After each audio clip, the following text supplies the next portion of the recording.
Marcus Hayes had learned to measure his days in minutes. 5 minutes to pack Sophia's lunch. 7 to braid her hair into the neat rows her teacher preferred. 12 to walk her to the school bus stop on Pike Street, where the Seattle drizzle always seemed to find the gap between her hood and collar. Then 45 back to his apartment, shower, dress, and arrive at TechCorp's glass tower by 7:45, 15 minutes before anyone else. This particular Wednesday morning stretched those minutes thinner. Sophia's uniform skirt needed pressing. The toaster had burned her waffle. She'd asked why Daddy never smiled anymore, and Marcus had no answer that wouldn't crack something inside him he couldn't afford to break. The office on the 3rd floor smelled like burnt coffee and ambition. Marcus set his bag beside his desk, the one near the window that overlooked the Puget Sound when the fog lifted. His workspace held 3 things: a laptop, a photo of Sophia holding her stuffed rabbit Rosie, and a stack of project files that never seemed to shrink. No personal touches. No evidence of the man who used to believe this building held his future. Jennifer's death had taught him about futures, how they collapsed without warning, how a rainy Tuesday could become the last normal day you'd ever know. 8 years had passed since the state trooper knocked on their apartment door, since Marcus had held a 6-month-old who would never remember her mother's face except through photographs. His screen flickered to life. 47 unread emails.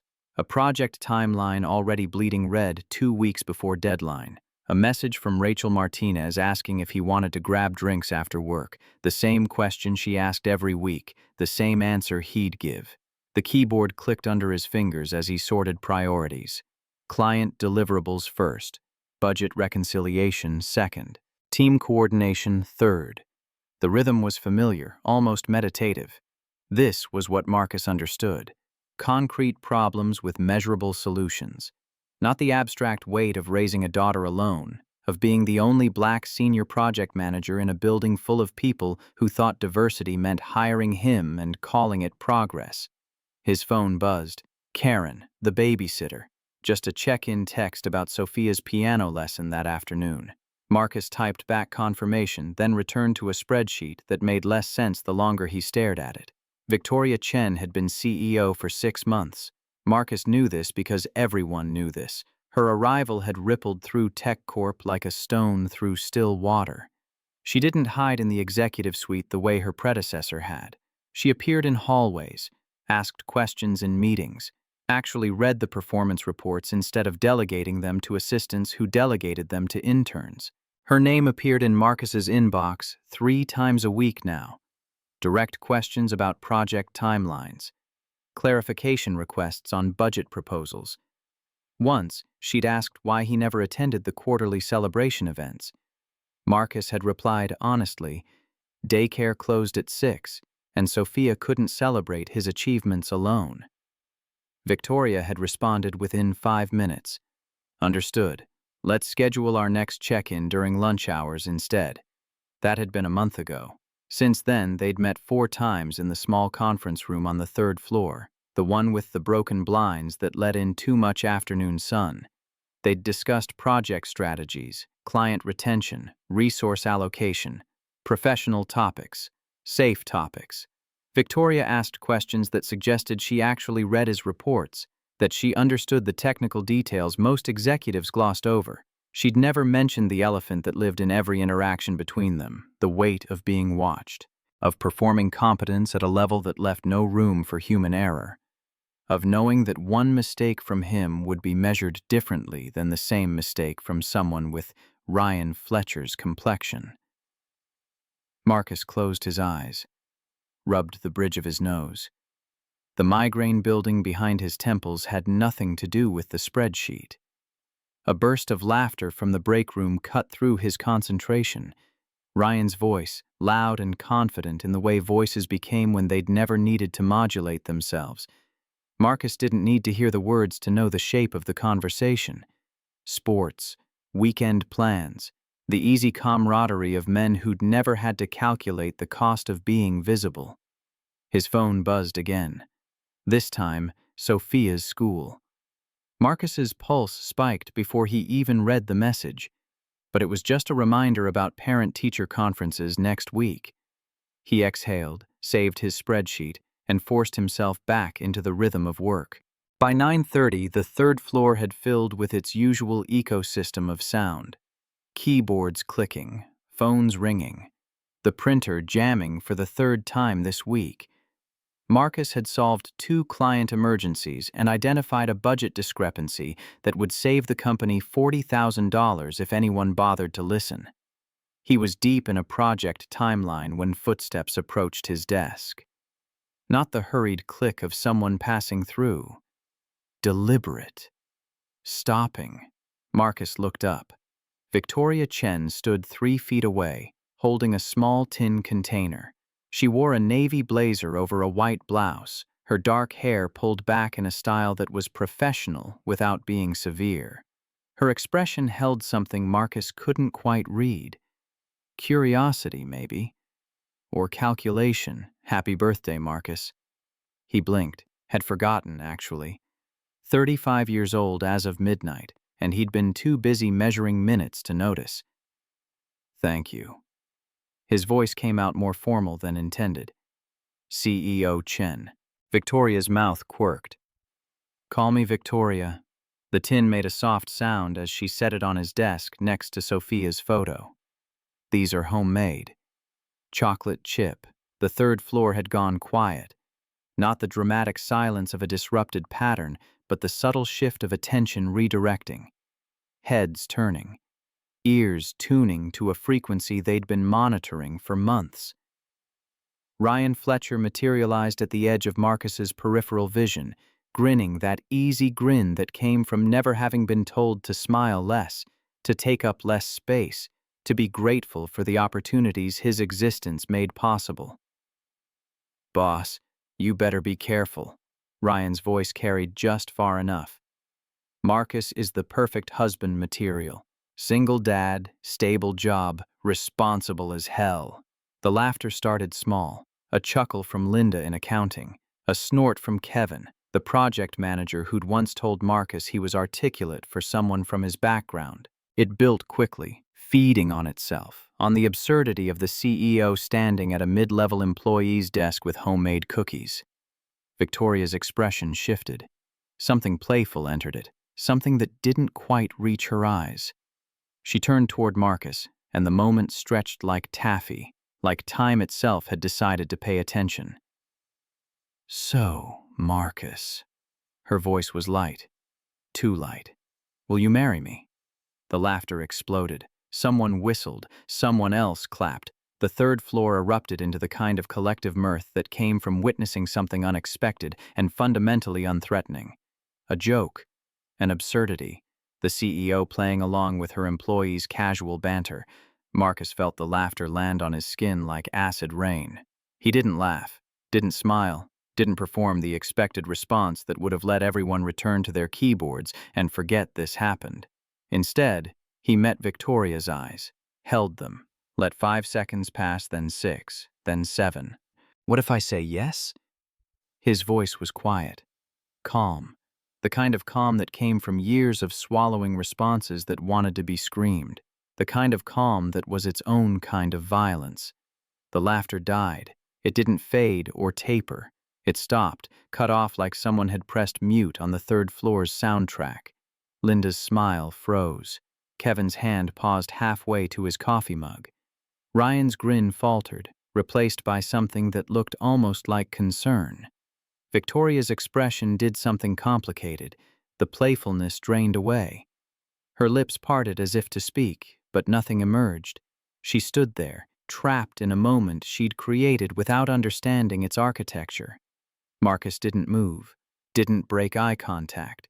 He'd answered her question honestly, and honesty had become a weapon he hadn't meant to draw. Someone coughed, the spell fractured. Noise returned in fragments. A keyboard clicked. A phone buzzed. The printer jammed again, its mechanical protest a welcome distraction. Victoria stepped back, cleared her throat. Enjoy the cookies. Her voice had lost its warmth, replaced by something thinner, more uncertain. She turned to leave, then paused. leaned in just close enough that her next words existed only in the space between them. "I don't make empty jokes. Think about it and give me a real answer someday." Then she was gone, her footsteps retreating toward the elevator, toward the executive floor where the air was cleaner and the mistakes were measured in millions instead of moments. Marcus sat very still. The tin of cookies rested next to Sophia's photo. Through the window, Seattle's skyline was doing its usual trick of pretending the sun might actually break through the clouds. Ryan was the first to speak. His voice had lost its earlier joviality, replaced by something that sounded almost like disappointment. "Dude, you actually thought she was serious?" Marcus didn't respond, didn't turn his head to acknowledge the question. He opened the tin instead. The cookies were still warm. Chocolate chips melted into perfectly golden edges, the kind of effort that took time, that required getting up early, that suggested this hadn't been a spontaneous gesture. Linda from accounting appeared at Ryan's shoulder. Her voice was softer than Ryan's but carried the same undertone. "Some people don't understand workplace boundaries." Kevin walked past Marcus's desk on his way to the break room, didn't look at him directly, but his words floated back like smoke. "Diversity hire really thinks he has a shot with the CEO." The phrase landed exactly where it was meant to. Marcus felt it settle into the familiar groove of every similar comment he'd absorbed over 8 years. Over his entire career, if he was honest. The coded language that was never quite actionable, never quite provable, always just plausible enough to survive HR scrutiny. He ate a cookie. It was excellent. Victoria had used real butter, had probably spent an hour in her kitchen at 6 in the morning, measuring and mixing and trying to do something kind. The irony tasted worse than the chocolate. The rest of the morning passed in a blur of forced productivity. Marcus finished the budget reconciliation, sent 3 emails that needed sending, attended a conference call where he was the only person who'd actually read the briefing materials. The third floor returned to its normal rhythm, but the undercurrent had changed. People looked at him differently now. Or maybe they looked at him the same way they always had, and he'd just finally noticed. At noon, Marcus ate lunch at his desk. A sandwich from home. An apple. A bottle of water. He didn't go to the cafeteria where the easy conversations happened, where alliances were built over discussions of football and mortgage rates and the best places to vacation in Cabo. Rachel stopped by at 1:15. She perched on the edge of his desk, her expression somewhere between concerned and curious. "You okay?" Marcus nodded. He was always okay. Okay was his default state, the setting he returned to no matter what turbulence disrupted the flight path. That was intense this morning. He looked at her. Rachel Martinez had been at Tech Corp for 5 years, 2 years longer than Marcus. She was good at her job, well-liked, and possessed the kind of social intelligence that let her navigate office politics without getting burned.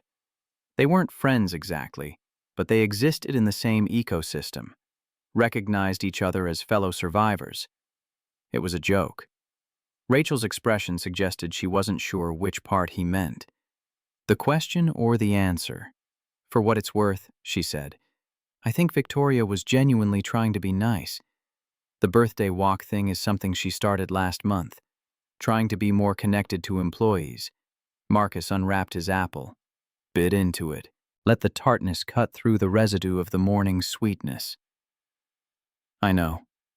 Rachel waited, as if expecting him to elaborate. When he didn't, she stood, smoothed her skirt. "Hey, if you ever want to talk, you know, about stuff." He nodded again. Rachel drifted back to her desk, and Marcus was alone with his apple and his inbox, and the quiet certainty that something had shifted on the third floor, something he couldn't quite name but could feel in the weight of glances that lasted half a second too long. By 3 o'clock, his focus had dissolved completely. The spreadsheet on his screen might as well have been written in ancient Greek. He kept returning to Victoria's words. I don't make empty jokes. Give me a real answer someday. What answer could he give that wouldn't be a landmine? What words existed in the space between professional courtesy and personal truth? He was 35 years old, raising an 8-year-old daughter alone, working 60 hours a week to prove he deserved a position he'd earned 3 years ago. He didn't have time for complications. Didn't have room in his carefully constructed life for variables he couldn't control. And yet, Victoria had looked at him, really looked. Not past him, not through him, but at him. For those 7 seconds when the third floor held its breath, she'd seen something that made her expression change from playful to something else entirely. Marcus closed his laptop, rubbed his face. Outside, the Seattle skyline was doing its impression of a postcard, all glass and water and the promise of a sunset that would probably get swallowed by clouds before it materialized. His phone buzzed. Karen, confirming she'd picked up Sophia from school and was walking her to piano lessons. Marcus typed back confirmation, added a reminder about the recital on Saturday, then stared at the conversation thread until the words lost meaning. At 4:30, he started packing his bag. The third floor had mostly emptied. Ryan was still at his desk, headphones on, probably watching highlights from last night's game. Linda had left an hour ago. Kevin was in a late meeting that would probably run until 6 because Kevin liked being seen as the guy who stayed late. Marcus shouldered his bag and headed for the elevator, pressed the button, waited while the machinery groaned somewhere in the building's mechanical heart. The doors opened. Victoria Chen stood inside, alone, a leather briefcase in one hand and her phone in the other. She looked up, and for half a second Marcus considered taking the stairs. But that would be cowardice. And Marcus had learned long ago that cowardice and survival often wore the same face. He stepped in, pressed the button for the ground floor. The doors closed, sealing them in 12 square feet of brushed steel and tension. Victoria spoke first. Her voice was quiet, almost tentative. I owe you an apology. Marcus kept his eyes on the floor indicator. 23rd floor, 22nd. The elevator moved with excruciating slowness. For what? For putting you in that position this morning. She shifted her briefcase to her other hand. I thought. I don't know what I thought. That it would be funny, maybe. A way to break the ice. 17th floor, 16th. Marcus could smell her perfume, something subtle and expensive that probably had a French name. It wasn't your fault. Victoria made a sound that might have been a laugh or a sigh. No, it was. I'm the CEO. I should understand power dynamics better than that. 12th floor, 11th. The elevator groaned, and for one irrational moment, Marcus imagined it getting stuck, the two of them trapped until maintenance arrived hours later. You asked me to give you a real answer someday. Victoria went very still. The phone in her hand dimmed, screen going dark. I did. What if the answer is yes? The elevator reached the ground floor. The doors opened onto the marble lobby with its abstract sculptures and the security desk where Jerome always sat, reading detective novels between checking badges. Victoria didn't move. Neither did Marcus. They stood in the metal box while people flowed past in the lobby, heading home to families and lives that probably made more sense than this moment. Then I'd say, Victoria's voice was barely audible, that we'd need to figure out what that means, because I'm not joking this time either. The doors started to close. Marcus caught them with his hand, held them open. Neither am I. He stepped out into the lobby, didn't look back, walked past Jerome's desk, through the rotating doors, into the Seattle afternoon that was already threatening rain. His heart was doing something complicated in his chest, a rhythm that had nothing to do with the physical exertion of walking. Behind him, the elevator doors closed. Victoria Chen was either ascending back to the executive floor or descending to the parking garage. Marcus didn't wait to find out which. The bus stop on 3rd Avenue smelled like diesel and damp concrete. Marcus stood with his back to the shelter, watching traffic crawl through rush hour. His phone showed 4:47. Sophia's piano lesson ended at 5:15. He'd be home by 5:30 if the bus wasn't late, which meant 20 minutes to help her with homework before he needed to start dinner. The minutes stretched and contracted. This was his life. This careful choreography of responsibility and routine.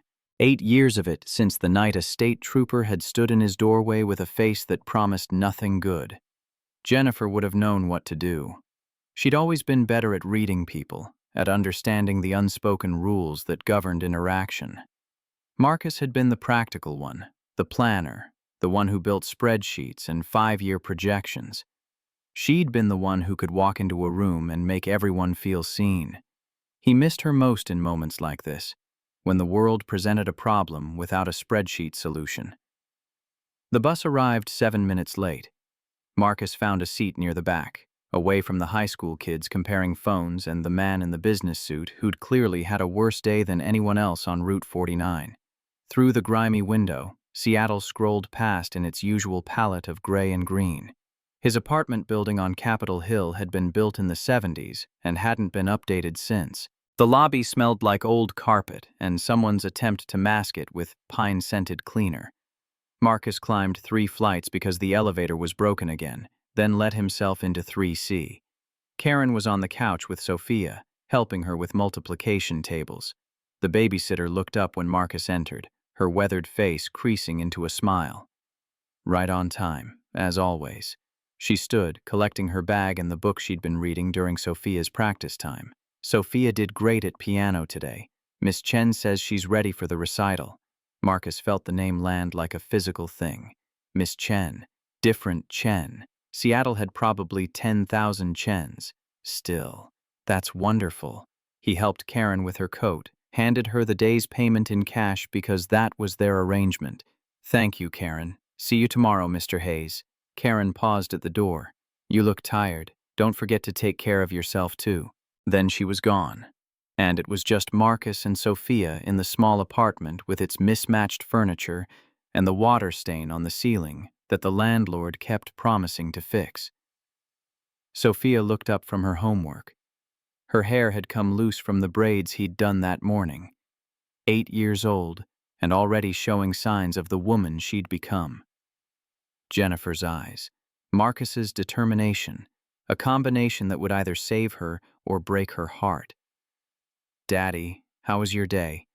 Marcus set his bag by the door, hung his jacket on the hook, walked to the couch and sat beside his daughter, this small person who was the only thing in his life that made sense. It was complicated, baby girl. Sophia closed her math book. She had Jennifer's habit of reading faces, of knowing when adults were translating truth into something more palatable. Did something bad happen? No. Marcus pulled her close, and she fit against him the way she always had.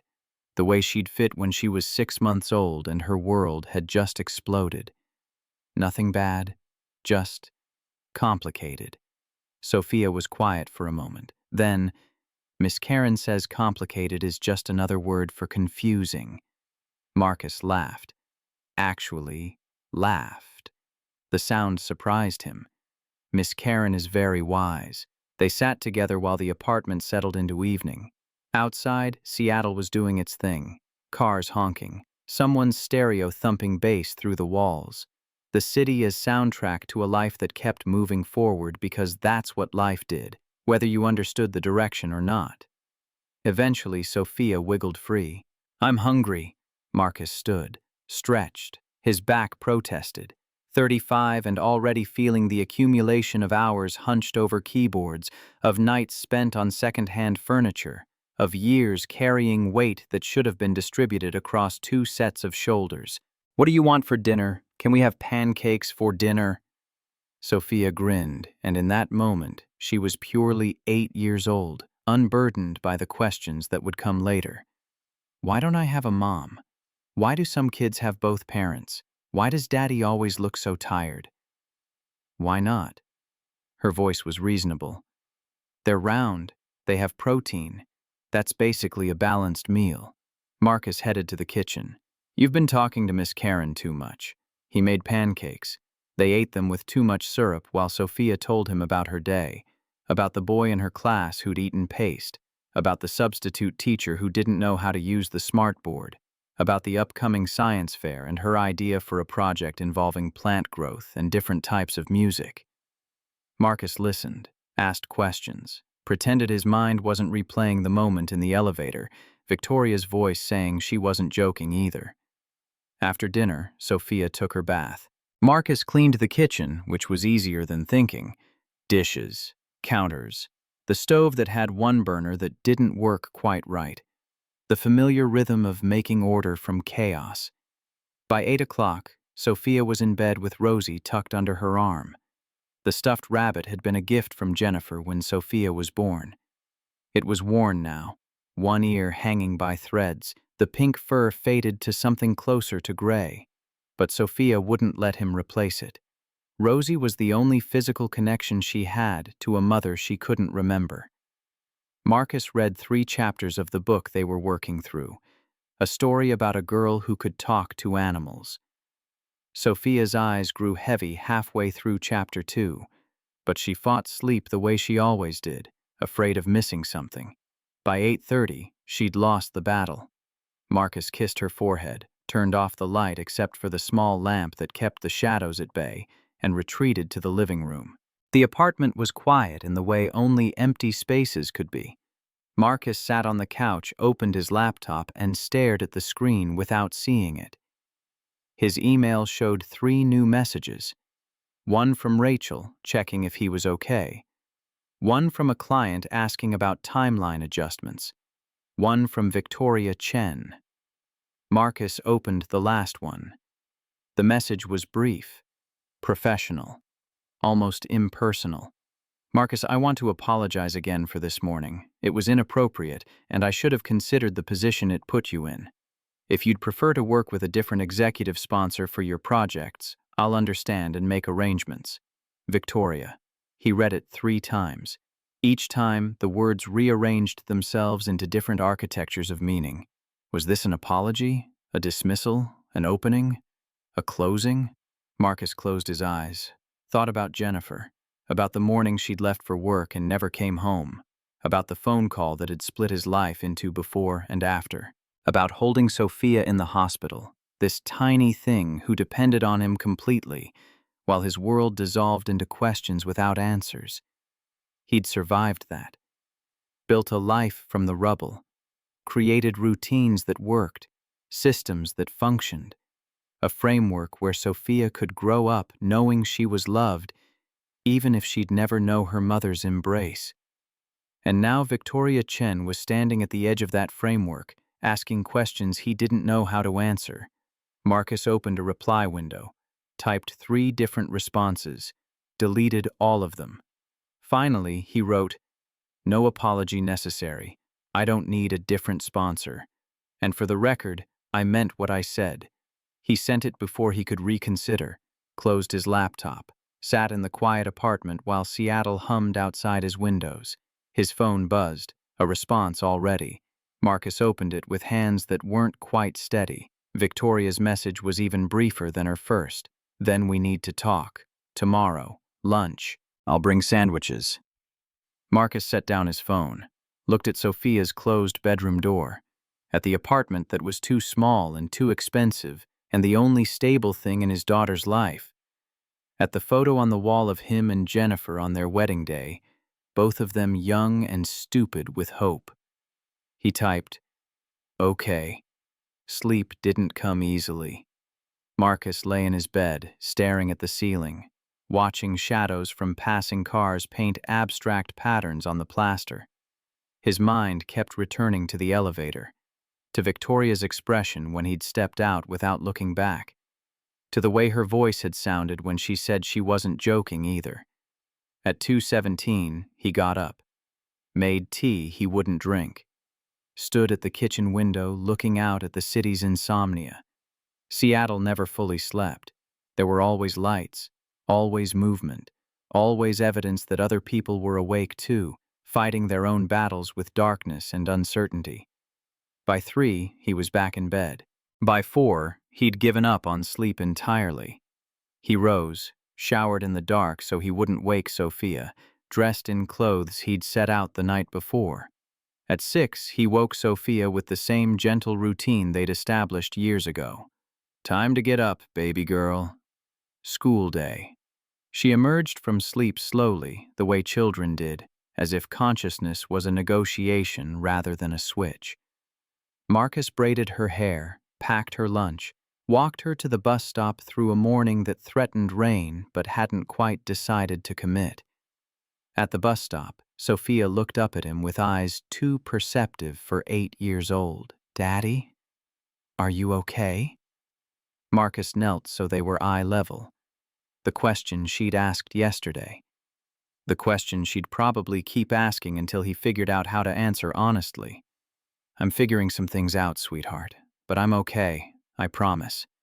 Sophia studied his face the way she studied math problems, looking for patterns, for solutions.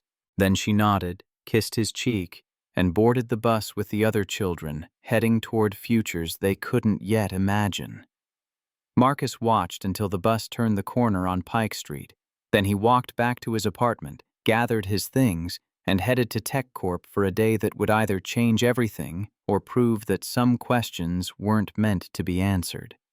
The third floor was quiet when he arrived at 7:45. Marcus made coffee, opened his laptop, stared at emails that seemed less important than they had yesterday. The budget reconciliation he'd been working on felt like ancient history, a problem from someone else's life. At 11:30, his phone buzzed. Conference room C. 30 minutes. Marcus saved his work, closed unnecessary windows, walked to the bathroom and looked at himself in the mirror. Same face he'd worn for 35 years. Same exhaustion around the eyes. Same tension in the jaw that came from years of measuring words before speaking them.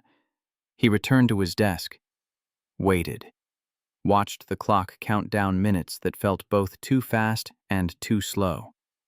At 11:58, he walked to conference room C, the small one with the broken blinds.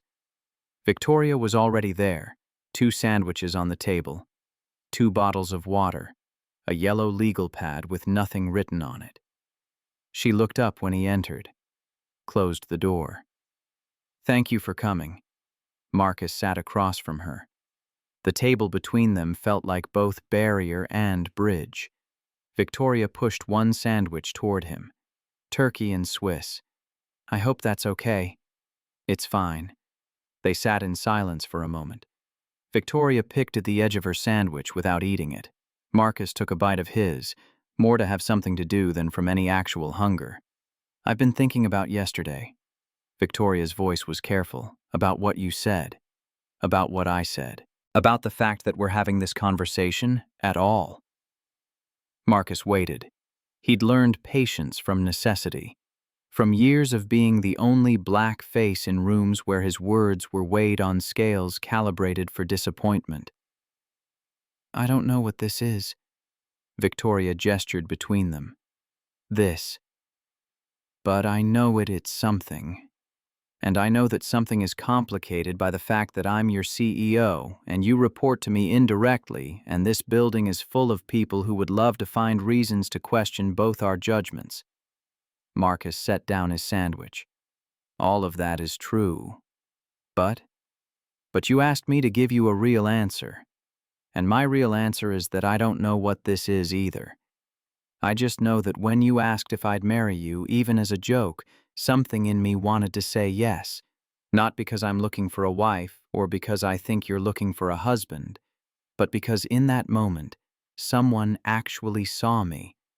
Not the project manager, not the single dad who leaves at 5, not the diversity hire.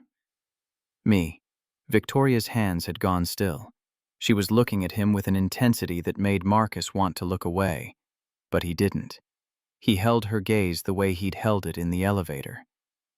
"I see you." Victoria's voice was barely above a whisper. "I have been seeing you for months. That's the problem. That it's a problem, or that you've been seeing me?" Victoria smiled, and it transformed her face from professional composure to something more human. "Both." Marcus felt something unlock in his chest. some mechanism that had been wound too tight for too long. So what do we do? Victoria picked up the legal pad, drew a line down the center, started making 2 columns. On the left, complications. On the right, possibilities. She wrote quickly, her handwriting precise. Under complications, power dynamics, office politics, my position, your career, gossip, HR policies. Under possibilities, she paused, looked at Marcus. Help me out here. Marcus leaned forward, studied the blank column. Finally, honesty, understanding, someone who sees the whole person. Victoria wrote it down, added, partnership, support, 2 people who know what it means to be alone. They filled the possibilities column slowly. Each entry felt like a small act of courage. When the magazine finished, Victoria set down the pen. The complications outweigh the possibilities. Marcus nodded. They always do. That's not how decisions get made. How do they get made?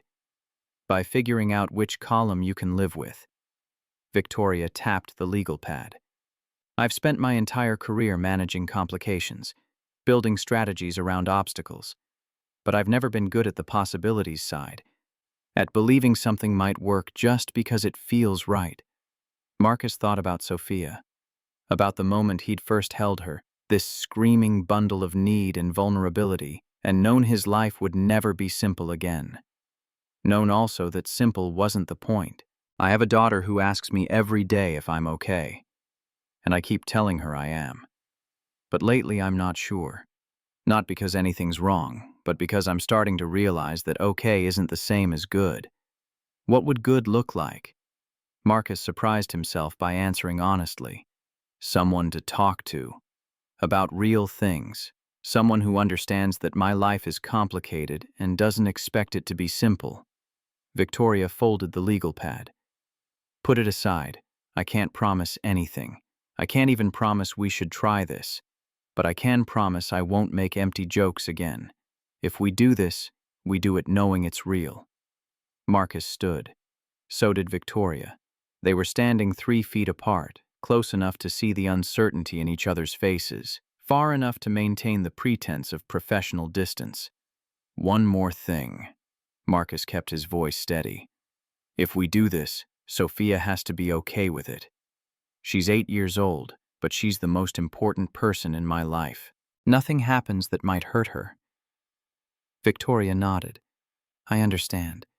That's not a complication. That's a requirement. They stood there for another moment, 2 people who'd somehow stumbled into a conversation that had no map, no precedent, no guide for navigating terrain that combined professional boundaries with personal honesty. Eventually, Victoria checked her watch. I have a meeting at 1. I should get back to work. Neither moved. Then Victoria extended her hand, a formal gesture that felt absurdly appropriate given everything they'd just said. We'll figure this out. Marcus took her hand, shook it, felt the warmth of her palm against his, the firm grip that spoke to confidence and uncertainty in equal measure. We'll try. He left conference room C and returned to the 3rd floor, where the normal sounds of office life continued in their endless loop. Ryan was laughing at something on his computer. Linda was on a phone call about budget reconciliations. The printer was jamming again. Marcus sat at his desk, opened his laptop, stared at the spreadsheet he'd been working on for 2 days. His hands were shaking slightly. Somewhere on the executive floor, Victoria Chen was walking into a meeting that probably mattered to the company's bottom line, making decisions that affected hundreds of employees. Being the person who'd fought her way to a position where her voice carried weight. And she'd taken time to sit in a conference room with broken blinds and figure out if 2 complicated people could find a way to be less alone. Marcus closed the spreadsheet, opened a new document, began writing down everything he needed to think through. The practical questions, the emotional ones, The impossible calculus of whether it was worth risking the stability he'd built for the possibility of something that might not work. He was still writing when his phone buzzed at 4:30. A text from Karen confirming she had Sophia. Another text 10 seconds later, this one from Victoria. "Thank you for lunch, for being honest, for not running." Marcus typed back, "Thank you for seeing me." He packed his bag at 5 o'clock sharp, took the elevator down with 3 other employees who were discussing weekend plans, walked through the lobby where Jerome was reading a different detective novel, caught the bus on 3rd Avenue. The ride home felt different. The same route, same stops, same diesel smell. But Marcus was different.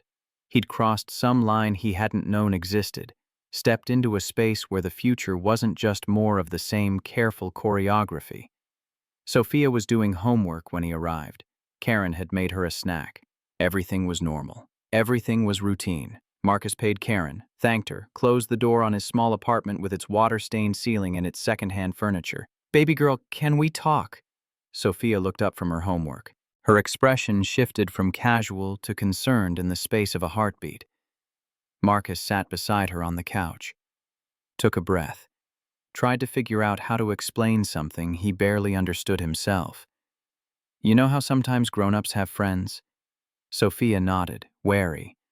"Well, Daddy might have a new friend, someone from work, and I wanted to make sure you'd be okay with that." Sophia's eyes were Jennifer's eyes, dark and perceptive. "Is it Miss Victoria?" Marcus blinked. "How did you know?" Sophia shrugged, 8 years old and already possessing wisdom that shouldn't fit in such a small body. "You've been different since your birthday, and you said her name funny when Miss Karen mentioned Miss Chen at piano." Marcus felt his heart do something complicated. "You're too smart for your own good." Sophia leaned against him. "Is Miss Victoria nice?" "I think so." "Yes. Does she make you happy?" Marcus considered the question. "I don't know yet, but she makes me feel like maybe I could be. Someday." Sophia was quiet. Marcus waited, giving her space to process, to ask questions, to object if she needed to.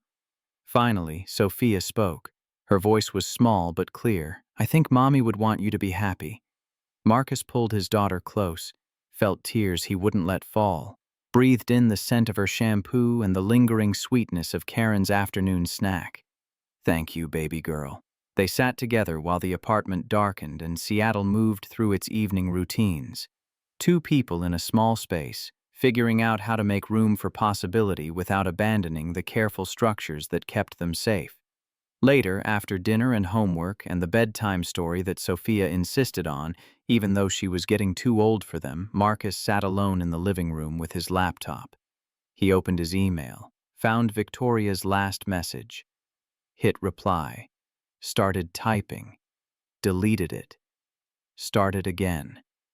Finally, he wrote, "Sophia knows. She says it's okay. I think that means we're doing this." He sent it, closed his laptop, sat in the dark apartment listening to the city breathe. His phone buzzed 5 minutes later. Victoria's response was simple. "Tomorrow, we start figuring out what this means. Thank you for trusting me with something so important." Marcus set down his phone, looked at the photo of Jennifer on the wall. She was smiling in that picture, wind catching her hair, eyes bright with the future they'd been planning. "I hope this is okay." He spoke to the photo, to the memory, to the ghost of a life that had ended too soon. "I hope you'd understand." The apartment didn't answer, but Marcus felt something shift anyway. Some permission granted, or maybe just acknowledged, that moving forward wasn't betrayal, that Sophia deserved a father who could be more than just okay. He went to bed that night and slept better than he had in months. Monday morning brought rain. Derek Porter had been at TechCorp for 12 years, long enough to watch 3 CEOs come and go, long enough to know which bathrooms the executives never used, which conference rooms had the best acoustics for eavesdropping, which administrative assistants knew everything worth knowing. long enough to have been passed over for promotion twice, each rejection delivered with the same corporate language about leadership qualities and cultural fit. He'd watched Marcus Hayes arrive 6 years ago, watched him navigate the third floor with that quiet competence that made other people look inefficient by comparison, watched him collect accolades and project wins while Derek's own achievements got buried in quarterly reports nobody read. Now he sat in his office on the fourth floor, door closed, scrolling through his phone. The video had been posted to an internal Slack channel 3 hours ago. Someone had filmed Victoria's birthday walk yesterday. The whole thing, the cookies, the joke, Marcus's response, the silence that followed. Derek played it 6 times. Each viewing revealed new details. The way Victoria's expression changed, the coded comments from Ryan and Linda afterward, the moment when everything shifted from humor to something else entirely. His phone buzzed. Thomas Crawford, the HR director. "We need to talk. My office. 10 minutes.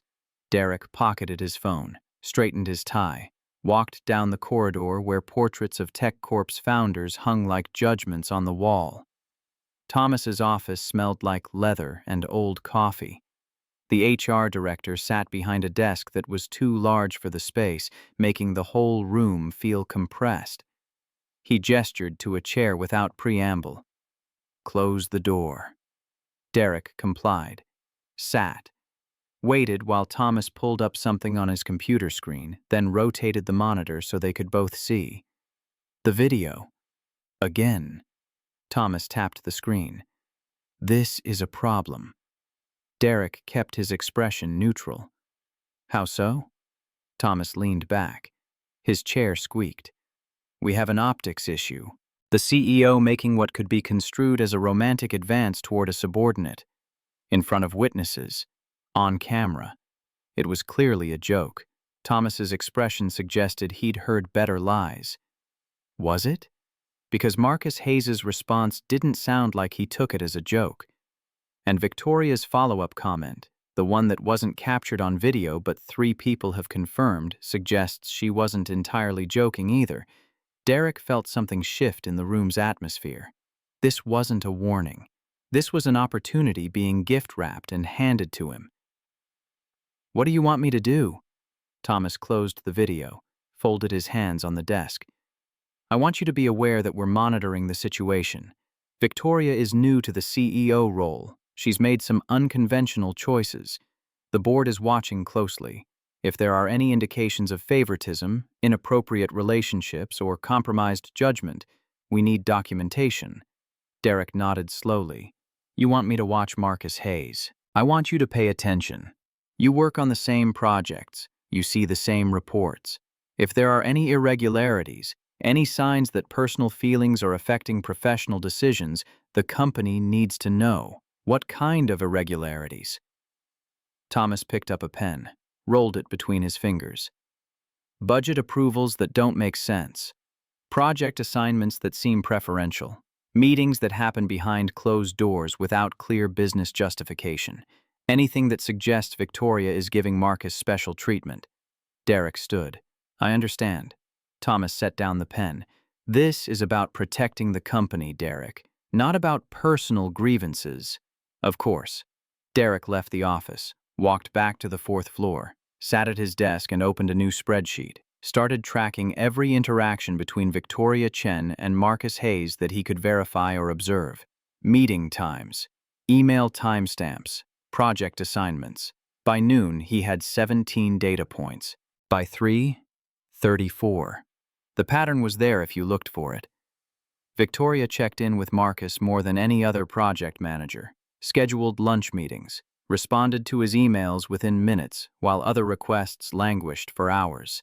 Derek's phone rang. Rachel Martinez from the 3rd floor. "Hey, Derek, quick question about the Jensen project budget." He answered her questions, kept his voice friendly, professional. At the end of the call, he asked casually, "How's Marcus doing? I heard yesterday was interesting." Rachel's laugh sounded forced. "Yeah, that was awkward, but you know Marcus, he's handling it fine. Has Victoria said anything? Not to me, but they had lunch today. Conference room C." Derek made a note.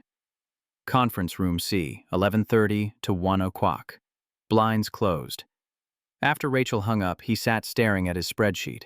Two people having lunch wasn't evidence of anything, except when combined with everything else. The birthday cookies. The elevator conversation Linda had mentioned. The way Victoria's entire management style seemed calibrated around Marcus Hayes's schedule and preferences. Derek opened his desk drawer, retrieved a business card he'd been saving for 6 months. A private investigator named Mitchell Crane, who specialized in corporate background checks. He'd used Crane once before, unofficially, when a competitor had tried to poach one of TechCorp's clients. The results had been thorough, discreet, useful. He dialed the number. Crane answered on the third ring. His voice was gravel and cigarettes. "This is Crane." Derek identified himself, explained he needed background information on an employee. Nothing illegal, just a comprehensive review, financial history, criminal records, civil litigation, social media presence, past employment, references, the works. Name? Marcus Hayes. Derek spelled it. 35 years old. Seattle resident. Works as a senior project manager. Crane's keyboard clicked. "When do you need this?" 2 weeks. It'll cost you $3,000. Derek didn't hesitate. "Fine, send me the contract." He hung up, returned to his spreadsheet. $3,000 was nothing compared to what a VP position would mean to his career, his retirement, his ability to stop watching other people get the recognition he'd earned through years of competent, reliable, thankless work. His phone buzzed again. Text from Kevin Murphy, another project manager, grabbing drinks after work. "You in?" Derek replied, "Can't tonight, working late on something." Which was true. He had work to do. Real work that had nothing to do with budget projections or client deliverables. The kind of work that required patience and careful documentation and the ability to recognize when the universe was handing you exactly what you needed. The rest of the week passed in careful observation. Derek attended meetings where Victoria spoke, watched how her attention shifted when Marcus entered a room, noted the micro-expressions that suggested their lunch conversation had been the beginning of something, not the end. On Friday, Derek ate lunch at his desk while monitoring the third floor through strategic visits to the bathroom and break room. Marcus left at 5 sharp, like always. Victoria stayed until 7, like always. But before Marcus left, they'd stood by his desk for 90 seconds, speaking in voices too low for anyone else to hear. Derek's phone showed the timestamp, documented it in his spreadsheet. 90 seconds of conversation between a CEO and a project manager who'd just publicly discussed marriage, even as a joke, even with qualifications. By Friday evening, Derek had compiled 47 separate interactions worth noting. Individually, they meant nothing. Collectively, they painted a picture of two people navigating something that had no business existing in a corporate environment. Monday brought Rain and Sophia Hayes. Derek was in the break room getting coffee when he heard the commotion. A child's voice, bright and clear, echoing down the third-floor corridor. He stepped into the hallway with his mug, curious. Marcus was leading an 8-year-old girl toward conference room C. The girl clutched a stuffed rabbit and a backpack covered in cartoon stars. Marcus was speaking quietly, his voice carrying the kind of gentle authority that came from years of single parenthood. "Sophia, you need to stay in this room. Color, read, watch videos, but don't leave unless it's an emergency, okay?" The girl nodded solemnly. "I'll be good, Daddy," like a mouse. Derek filed the image away, returned to his office, checked Sophia's name against school records he'd pulled from Marcus's HR file. Sophia Hayes, 8 years old, mother deceased, no other guardians listed. Emergency contact, Karen Foster, babysitter. At 11:15, Derek walked past conference room C. The door was open 3 inches. Sophia sat at the table with coloring books spread around her. The stuffed rabbit watched from a chair. At 11:45, Derek watched Victoria Chen descend from the executive floor. She walked directly to conference room C, knocked softly, entered. Derek positioned himself near the water fountain. From there, he could see through the conference room's glass wall without being obvious. Victoria had knelt beside Sophia, was speaking to her, smiling. The girl responded shyly, then with growing confidence. Derek watched Victoria pull something from her blazer pocket. Candy, probably. The girl accepted it carefully, looking to the corner where Marcus must have been standing, just out of Derek's sight line. The interaction lasted 3 minutes. When Victoria emerged, her expression held something Derek had never seen before. Softness, genuine warmth. The kind of unguarded emotion that had no place in a CEO's professional arsenal. He returned to his office, updated his spreadsheet. Victoria Chen visits Marcus's daughter during work hours. Conference room C, 11:45 to 11:48. No business justification. By lunch, the third floor was buzzing. Linda from accounting stopped by Derek's office around 1:30. "Did you see Victoria with Marcus's kid this morning?" Derek kept his expression mildly interested. "I heard something about it." Linda lowered her voice. "She was in there for like 5 minutes, talking to the girl, being all motherly. It's sweet, but also..." "Also what?" Linda glanced toward the corridor. "Also kind of weird, right? The CEO doesn't usually interact with employees' kids, especially not during work hours when there are actual business matters to attend to. Maybe she was just being nice." Linda's expression said she knew better, or maybe she's being something else. "You've seen how she looks at him." Derek made a sympathetic sound. Let Linda feel like she was confiding in an ally. After she left, he opened a new document. Started drafting something that looked like a memo but wasn't quite. Just observations. Patterns. Questions that any responsible employee might raise about potential conflicts of interest. He saved it. Didn't send it anywhere yet. Timing mattered with these things. Tuesday brought the first signs that others were noticing the same patterns Derek had documented. Ryan Fletcher cornered Derek in the parking garage after work. Derek was unlocking his car when Ryan appeared, hands shoved in his pockets against the Seattle damp. "Can I ask you something?" "Off the record?" Derek hit the unlock button. "Sure." Ryan glanced around like corporate espionage might be happening between the Subarus and Priuses. "You've been here longer than most of us. Have you ever seen a CEO get this involved with a mid-level employee?" "Depends what you mean by involved." Ryan's frustration was obvious. "Come on, Marcus. Victoria, the birthday thing, the lunch meetings. Now she's playing grandmother to his kid during work hours." Derek chose his words carefully. "I think Victoria is trying to be approachable, accessible. Maybe she's overcorrecting from the last CEO." Ryan shook his head. "This isn't about being accessible. This is about whatever's happening between them. And don't tell me nothing's happening. I saw them by his desk Friday. The way they were looking at each other." "What do you want me to say, Ryan?" "I want you to tell me I'm not crazy. That other people see this too." Derek opened his car door. Other people see it. Whether it means anything is another question. He drove home to his apartment in Ballard.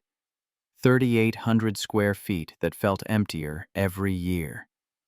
Heated himself leftovers from the Thai place on Market Street. Sat at his kitchen table with his laptop open to the spreadsheet that was becoming an obsession. 63 documented interactions now.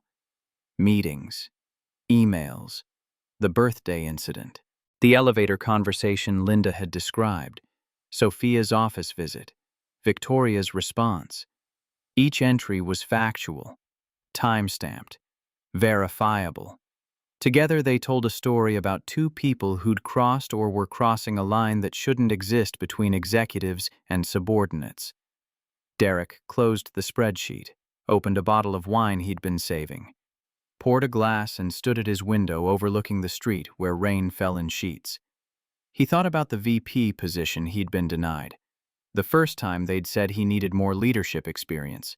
The second time, more cross-functional collaboration. Both times, the real message had been clear: you're competent, but not exceptional. Valuable, but not indispensable. Marcus Hayes was exceptional. Everyone agreed, client after client praised his work. Projects under his management came in on time and under budget. He handled crises with a calm that made other people look panicked by comparison. But being exceptional didn't mean being untouchable.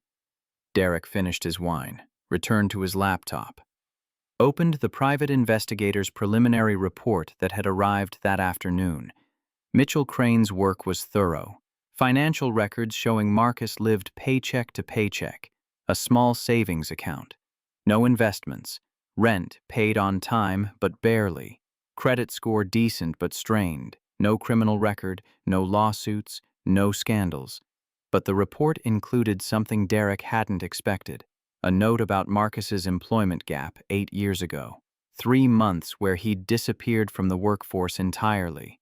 The timing coincided with his wife's death, but that gap had never been properly documented in his employment records. Just a blank space where explanations should have been. Derek made a note to follow up on that, not because it meant anything directly, but because gaps were leverage. Questions that couldn't be easily answered had power. His phone buzzed. Email from Thomas Crawford, subject line, follow-up needed. Derek opened it.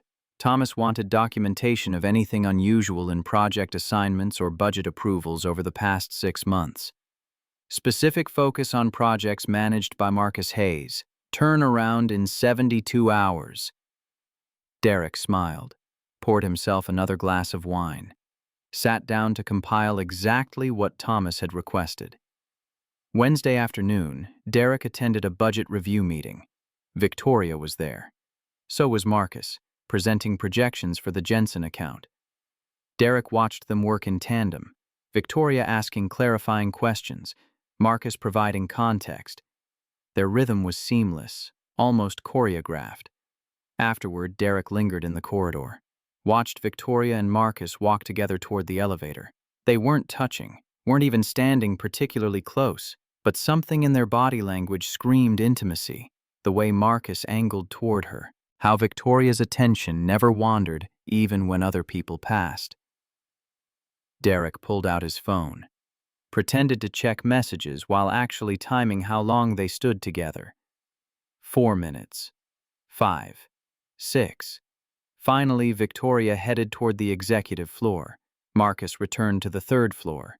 Derek followed Marcus at a distance, watched him sit at his desk, saw the small smile that crossed his face before he opened his laptop and returned to work. That evening, Derek sent Thomas Crawford a 20-page report. Budget allocations showed no irregularities. Project assignments were based on merit and availability. Everything was clean, professional, appropriate. But Derek included an addendum, a list of subjective observations, meeting frequencies that seemed excessive, response times that suggested priority treatment. The birthday incident, Sophia's office visit, the coded language other employees were using to describe what they'd noticed. Nothing actionable, but everything suggestive. Seeds planted in fertile soil. Thursday brought the opportunity Derek had been waiting for. He was reviewing quarterly financials when he noticed something in the vendor payment logs. A consulting firm called Meridian Solutions had been paid $47,000 over 3 months. The invoices were vague. Advisory services, strategic consultation, implementation support. Derek dug deeper. Meridian Solutions had no website, no LinkedIn presence. The business address was a UPS store in Spokane. The contact number went to voicemail that never got returned. He cross-referenced the approval signatures. All the invoices had been authorized by Victoria Chen. Derek's pulse quickened. This might be nothing. A legitimate vendor with a low profile. Or it might be something. A shell company. A kickback scheme. Something worse. He pulled up TechCorp's confidential merger file. the one only 7 people had access to. As a senior finance director, Derek was authorized. The file was necessary for budget modeling related to the acquisition. The file detailed plans to acquire a competitor called Tech Venture Systems for $45 million. Highly sensitive, market-moving if leaked early. Derek stared at the file, at the list of authorized personnel, then at his calendar where he'd documented every interaction between Victoria and Marcus. An idea crystallized. Elegant. Simple. Devastating if executed correctly. He spent Friday preparing. Renamed the merger file to something innocuous. Q2's Project Budget Review, XLSX. Drafted an email to Marcus that would look professional. Routine. The kind of request that happened 100 times a week across TechCorp's network. Marcus, need your input on Q2 budget projections before board presentation. File attached. Let me know if you see any issues with the timeline.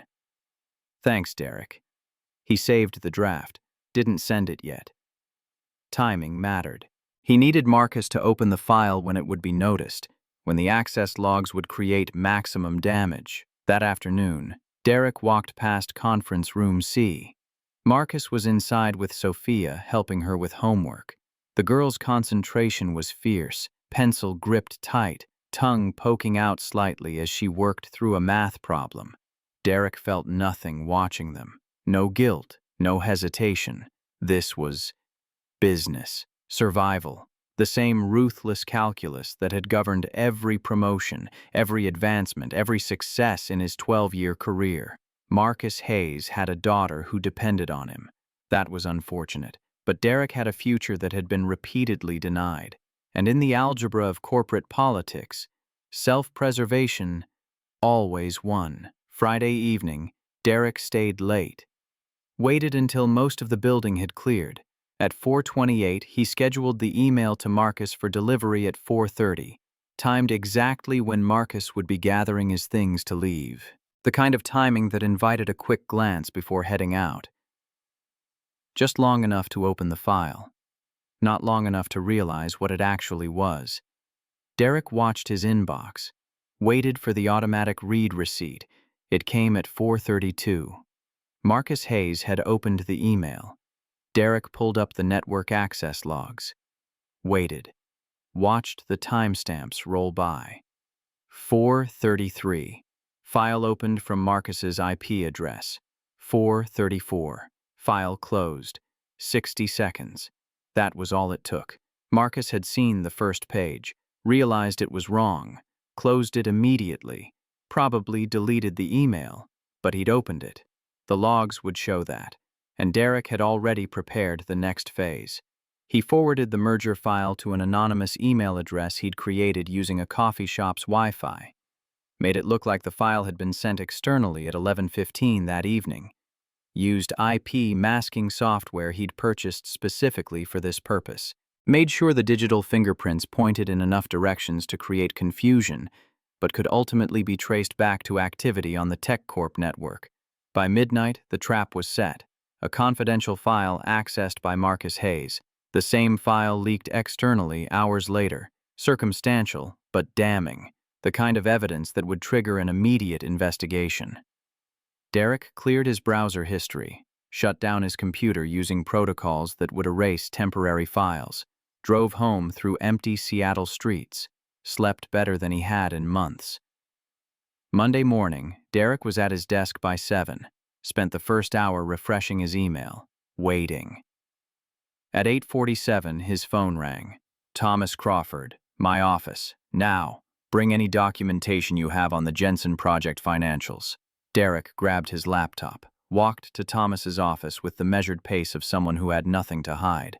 Thomas sat behind his desk with Victoria Chen and Sarah Kim, TechCorp's legal counsel.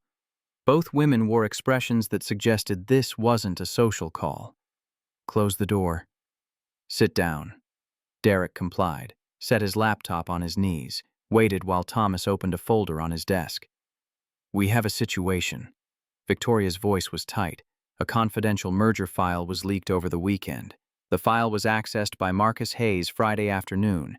It was sent to an external email address that evening. Derek let appropriate surprise cross his face. Marcus? That doesn't make sense. Sarah Kim leaned forward. We're conducting a full investigation, but the access logs are clear. Marcus opened the file at 4:33 p.m. It was forwarded externally at 11:15 p.m. the same day. From his account? Sarah shook her head.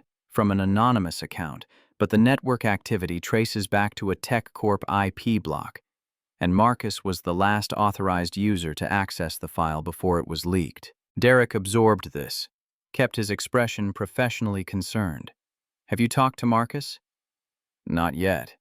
Thomas tapped the folder. We need to document everything before we make any moves. That's why you're here. I need you to review every file Marcus has accessed in the past 3 months. Every email, every project document. Look for patterns. Look for anything that might explain why he'd leak confidential information. Derek nodded, opened his laptop. I'll start immediately, but for what it's worth, this seems out of character. Marcus has always been solid. Victoria's expression flickered. Her voice was measured. I agree, which is why we need a thorough investigation before drawing conclusions. Derek spent the next 8 hours performing the analysis Thomas had requested. Reviewed access logs, email metadata, document timestamps. Built a timeline that showed Marcus's network activity in forensic detail.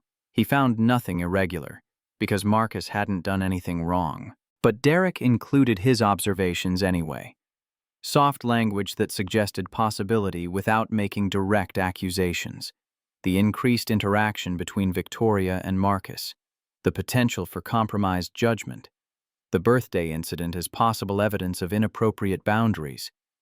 By 5 p.m., he'd compiled a 40-page report, sent it to Thomas, Victoria, and Sarah Kim, then sat back and waited for the machinery of corporate investigation to grind forward. Tuesday morning brought the emergency all-hands meeting. Derek arrived at conference room A 10 minutes early, watched employees file in with expressions ranging from curious to concerned.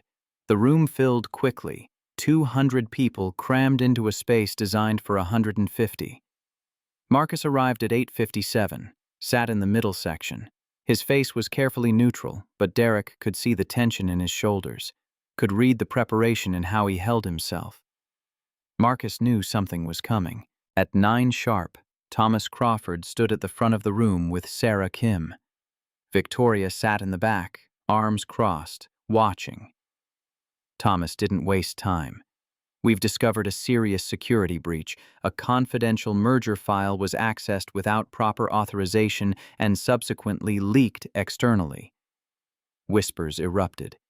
Derek watched faces around the room. Shock. Concern. The usual responses to hearing that someone had broken the cardinal rule of corporate security. Thomas held up a hand. We've traced the access logs. The file was sent to and opened by Marcus Hayes last Friday afternoon. Every head turned. Marcus sat perfectly still as 200 pairs of eyes found him. His expression didn't change, didn't show panic or confusion, just a careful blankness that suggested he'd been expecting this. I didn't leak anything. Marcus's voice carried across the room. Calm. Clear. The same tone he probably used with Sophia when she needed reassurance. Thomas pulled up a printed email on the projector.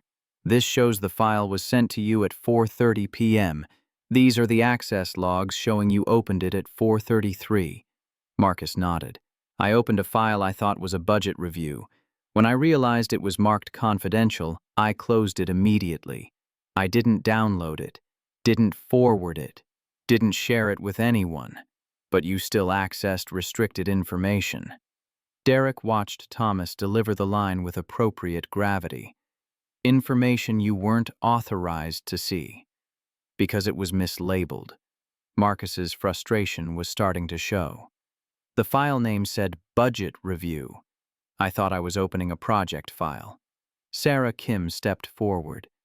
According to company policy, unauthorized access to confidential files is grounds for immediate suspension pending investigation.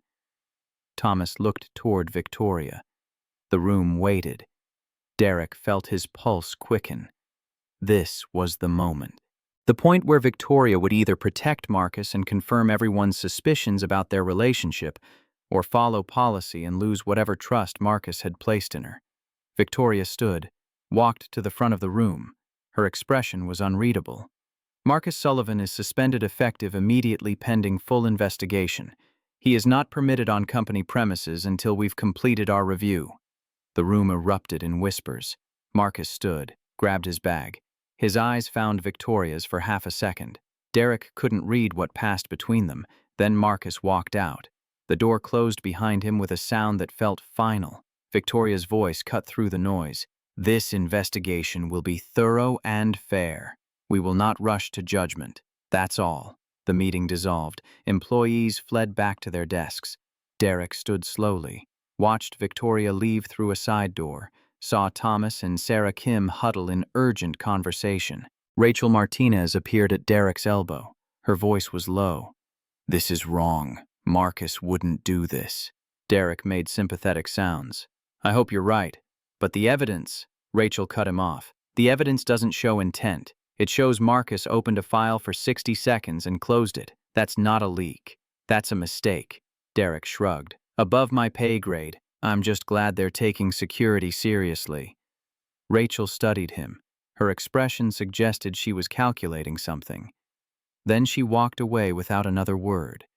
Derek returned to his office, closed the door, sat at his desk with his hands folded. Marcus Hayes was suspended, under investigation, his career at TechCorp effectively over even if he was eventually cleared. The stain of suspicion would never fully wash away, and Derek had accomplished it using nothing but truth. Mislabeled files, unfortunate timing, the appearance of impropriety that had existed independent of anything Derek had manufactured. His phone buzzed, text from Thomas. "Good work on the analysis. We'll need you to continue monitoring as the investigation proceeds." Derek typed back, "Of course, happy to help."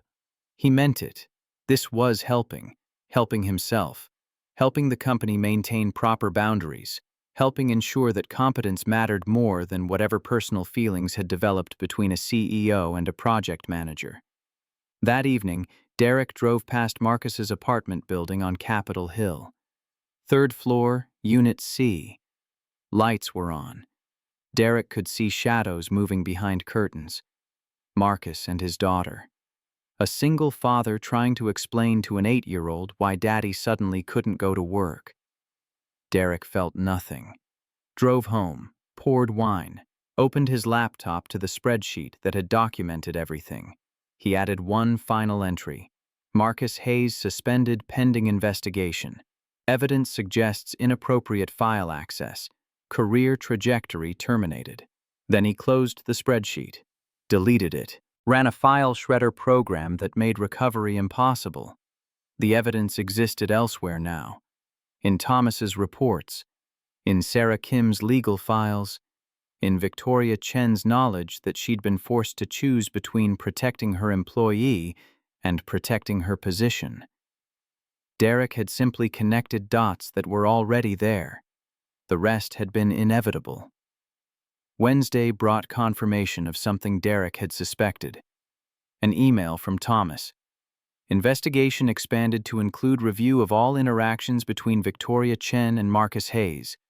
Need your help documenting the pattern. Derek spent the day compiling everything he'd noticed. The birthday incident, the lunch meetings, Sophia's office visit, Victoria's response times to Marcus's emails compared to everyone else's, the body language, the micro-expressions, the pattern of two people who'd crossed professional boundaries even if they'd never physically acted on it. He built the case carefully. Nothing accusatory, just facts, observations, questions that any reasonable person might ask about whether personal feelings had compromised professional judgment. By Thursday, he'd produced another 30-page report, sent it to Thomas with a cover note. "I want to be clear that I'm not suggesting anything unethical occurred, just documenting what others have observed and commented on." Thomas responded within an hour. "Understood. This helps complete the picture. Thank you. Derek deleted the email thread, cleared his sent folder, made sure no digital trail existed showing his role in compiling the evidence that would destroy 2 careers. Friday afternoon, Derek received a call from Mitchell Crane. The private investigator's voice was satisfied. Got some interesting stuff on Marcus Hayes. That employment gap? Turns out he was in therapy. Court mandated after his wife's death. Child Services wanted to make sure he was fit to care for his daughter alone. Derek wrote it down. That's perfect, Crane continued. Nothing scandalous, but it's the kind of thing that raises questions, makes people wonder what else might not be in his official record. Send me everything, full report. That'll be another $1,500 for the deep dive. Derek agreed without hesitation. Money well spent. Another piece of the puzzle that suggested Marcus Hayes wasn't quite as clean as his surface record indicated. The report arrived Saturday morning. Derek read it twice, printed a copy, put it in a folder with everything else he'd compiled. The complete portrait of a man who'd made the mistake of attracting Victoria Chen's attention and Derek Porter's envy in equal measure.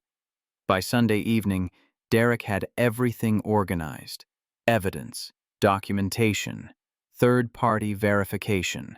A case built entirely from truth, arranged carefully to suggest a narrative that might not be entirely accurate, but was definitely believable. Monday morning would bring the next phase, the expansion of the investigation, the inevitable questions about Victoria's judgment, the slow unraveling of whatever had started in that moment when she'd asked about marriage and Marcus had answered honestly. Derek stood at his window Sunday night, watched Seattle's lights blur through rain on the glass, thought about the VP position that had been denied twice, about the years of watching less qualified people advance through charm or luck or connections, about Marcus Hayes sitting in his small apartment with his daughter, probably wondering how everything had fallen apart so quickly. Derek felt the weight of what he'd done, acknowledged it, accepted it, then set it aside. Because in the mathematics of corporate survival, guilt was a luxury nobody could afford.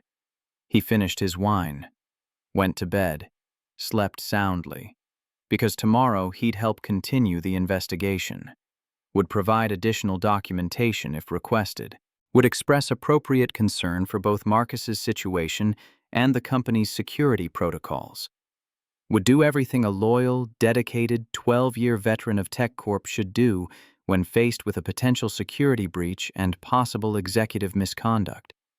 And when it was over, when the dust settled and the casualties were counted, Derek Porter would still be standing, still employed, still positioned to finally claim what had been denied twice before.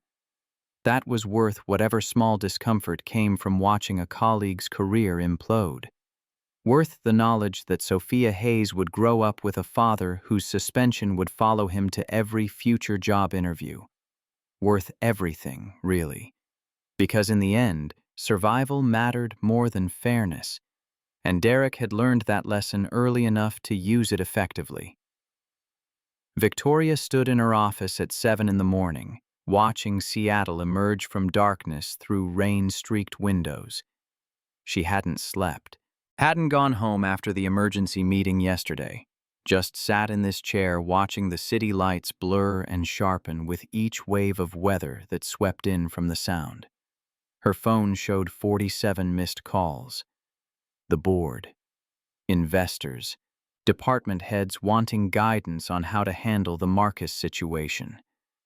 She'd ignored them all, let them spin in uncertainty while she tried to understand how everything had collapsed so completely. The knock came at 7:15. Thomas Crawford entered without waiting for permission. He looked as exhausted as Victoria felt, his tie loosened, briefcase bulging with documents. "We need to talk about next steps." Victoria didn't turn from the window. "What next steps? Marcus is suspended. The investigation is underway. What else is there?" Thomas set his briefcase on the conference table, opened it, and extracted a folder thick enough to qualify as a weapon. This arrived from Derek Porter last night. Documentation of your interactions with Marcus Hayes over the past 6 months. Victoria finally turned. Her voice was ice. My interactions? Thomas spread papers across the table. Meeting frequencies, email response times, the birthday incident, Sophia's office visit. Every moment cataloged with timestamps and context suggesting something inappropriate. This is harassment. Victoria's hands clenched. Derek is building a case out of professional communications. Thomas's expression was careful. Professional communications don't usually involve homemade cookies and marriage proposals. It was a joke, was it? Thomas tapped one of the documents. Because 3 witnesses say you followed up with a comment about giving a real answer. That doesn't sound like a joke. Victoria moved to the table, scanned the documents. Each page was meticulously prepared, factual, damning in aggregate, even though individually none of it proved anything. What exactly is Derek accusing me of? Thomas closed the folder. Nothing directly. But he's raising questions about whether personal feelings compromised your professional judgment. Questions the board will want answered. I suspended Marcus. Victoria's voice shook slightly. I followed protocol exactly. How is that compromised judgment? You suspended him after 3 people witnessed you having an intimate conversation with his daughter, after weeks of lunch meetings and preferential treatment. Thomas picked up another document. This timeline suggests a pattern of behavior that could be interpreted as romantic interest affecting business decisions. Could be interpreted. Victoria's laugh was bitter. Everything could be interpreted. That's not evidence. Thomas gathered the documents. In employment law, perception matters as much as reality.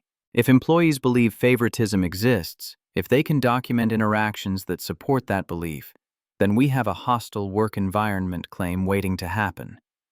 Victoria sat down heavily. What do you want from me? Thomas's expression softened marginally. The board meets tomorrow.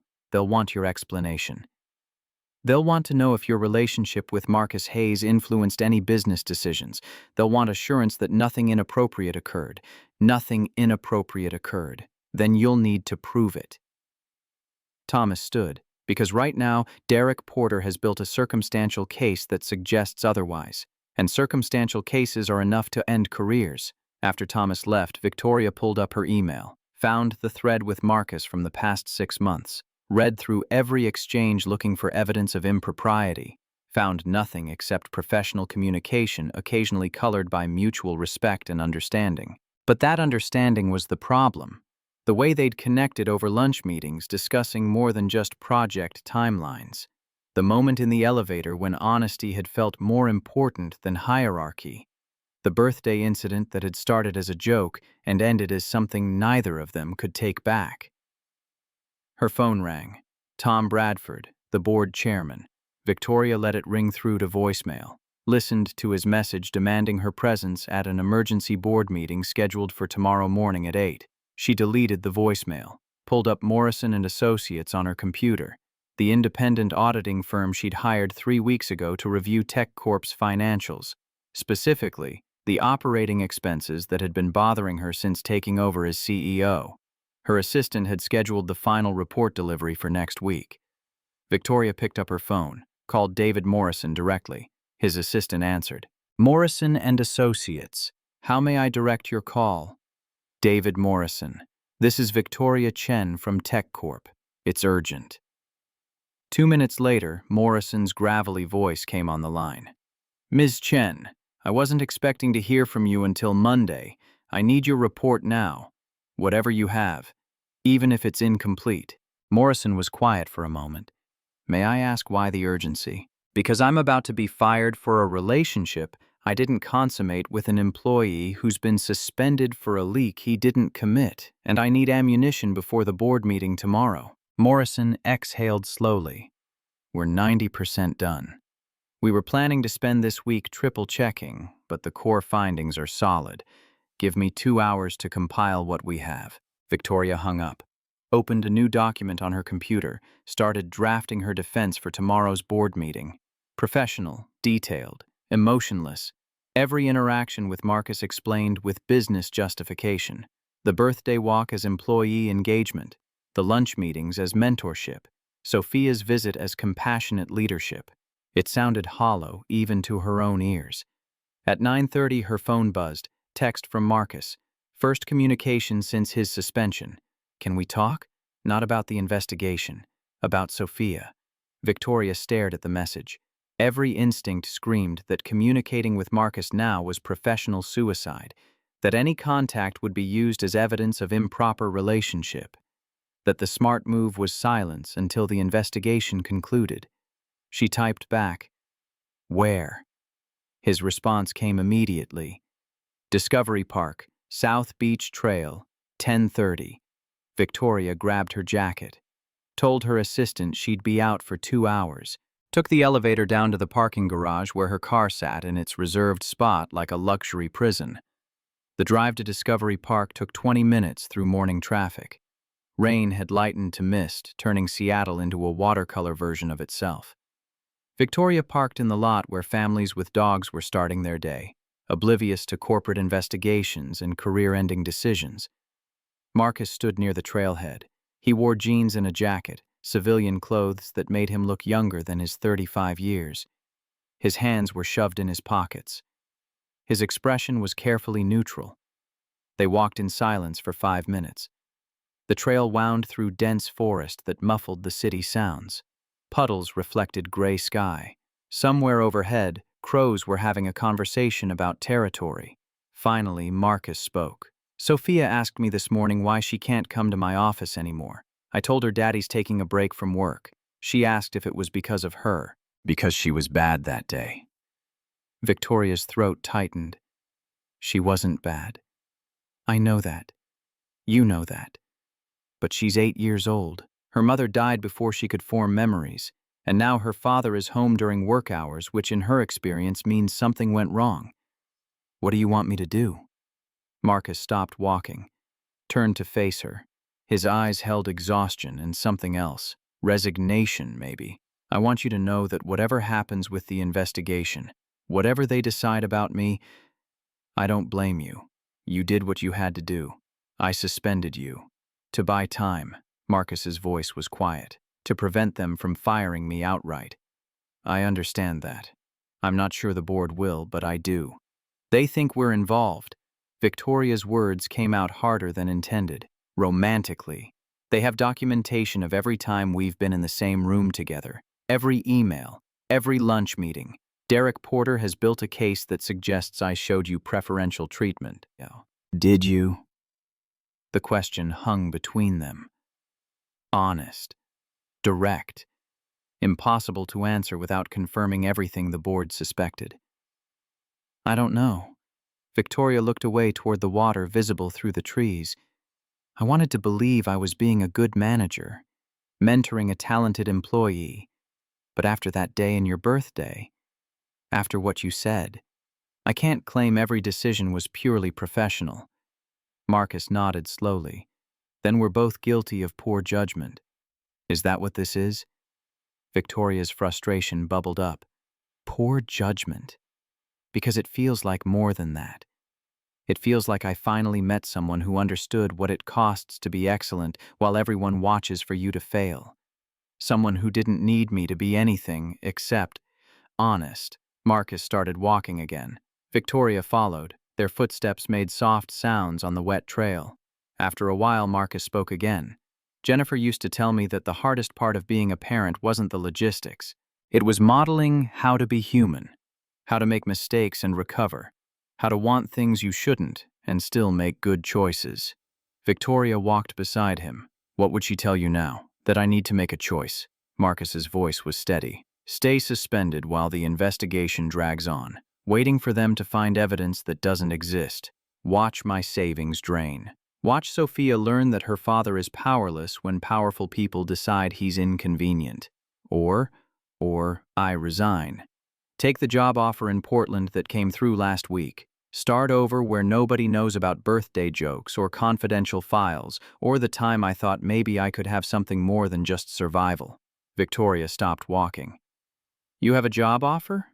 TechSphere Inc., Senior Director. 30% salary increase. They reached out 3 months ago. I turned them down because Sophia's school, her friends, stability. And now? Now stability is a fiction. Marcus turned to face her. They're not going to clear me, Victoria. Even if the investigation finds no evidence I leaked that file, the suspicion will follow me. Every project will be scrutinized, every decision questioned. I'll be the project manager who maybe sold company secrets and definitely had something inappropriate with the CEO.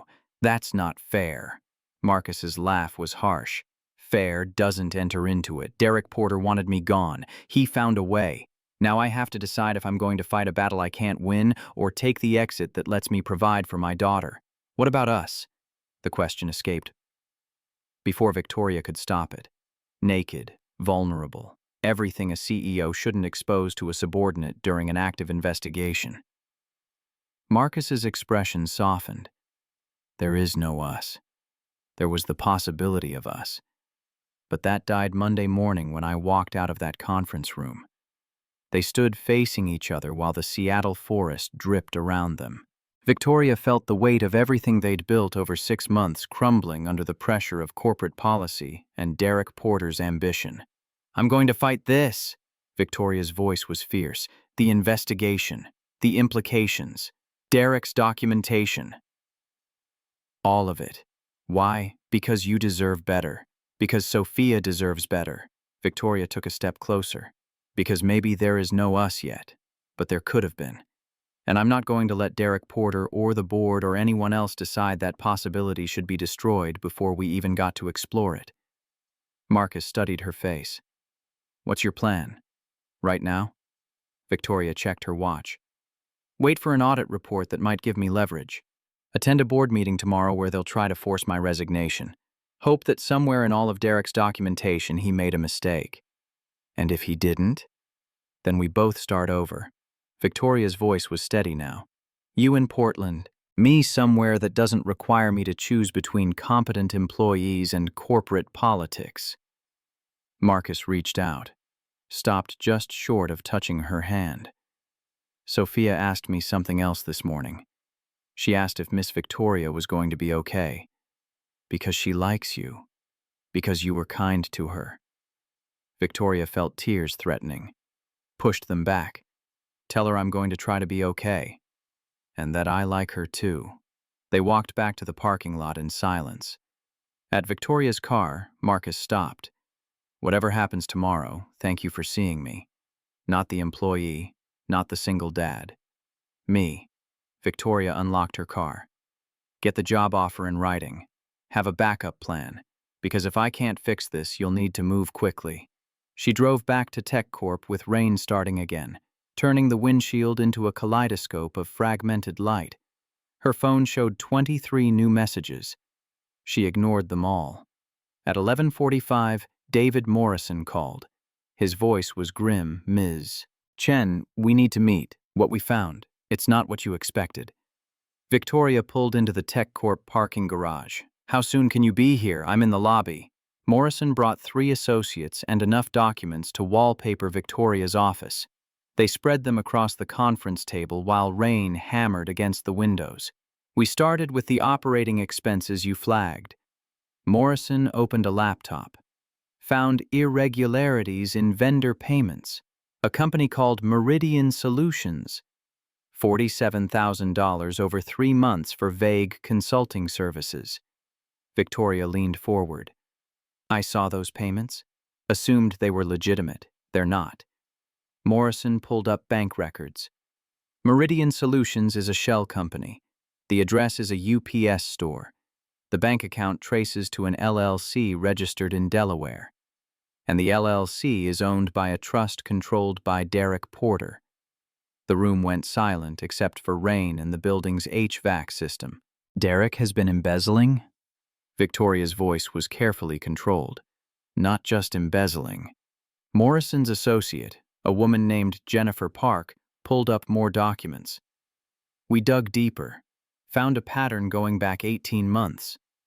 Fake vendors, inflated invoices, money moving through shell companies and eventually into accounts Derek controls. Total we can document, $340,000. Victoria sat down slowly. 340,000. Morrison nodded. But that's not all. We also reviewed the network security logs. The confidential merger file that Marcus Hayes allegedly leaked. Derek accessed it 11 minutes before it was sent externally, from his personal laptop using a VPN that masked the IP address. Victoria's pulse quickened. Can you prove that? Jennifer Park handed over a technical report. The VPN wasn't as clean as Derek thought, left digital fingerprints in the routing tables. We can trace the connection back to his apartment in Ballard. Date, time, everything. So Derek framed Marcus. Victoria was already reaching for her phone. Set him up to take the fall for a leak. Derek committed himself. Morrison closed his laptop. There's more. Derek hired a private investigator to dig into Marcus's background. We found payment records, email correspondence. Derek was building a comprehensive file on Marcus while simultaneously engineering his termination. Why? Jennifer Park asked. What did Marcus do to warrant this level of attention? Victoria knew the answer. Existed. Was competent. Attracted the CEO's notice when Derek had spent 12 years being invisible. She pulled up Thomas Crawford's number.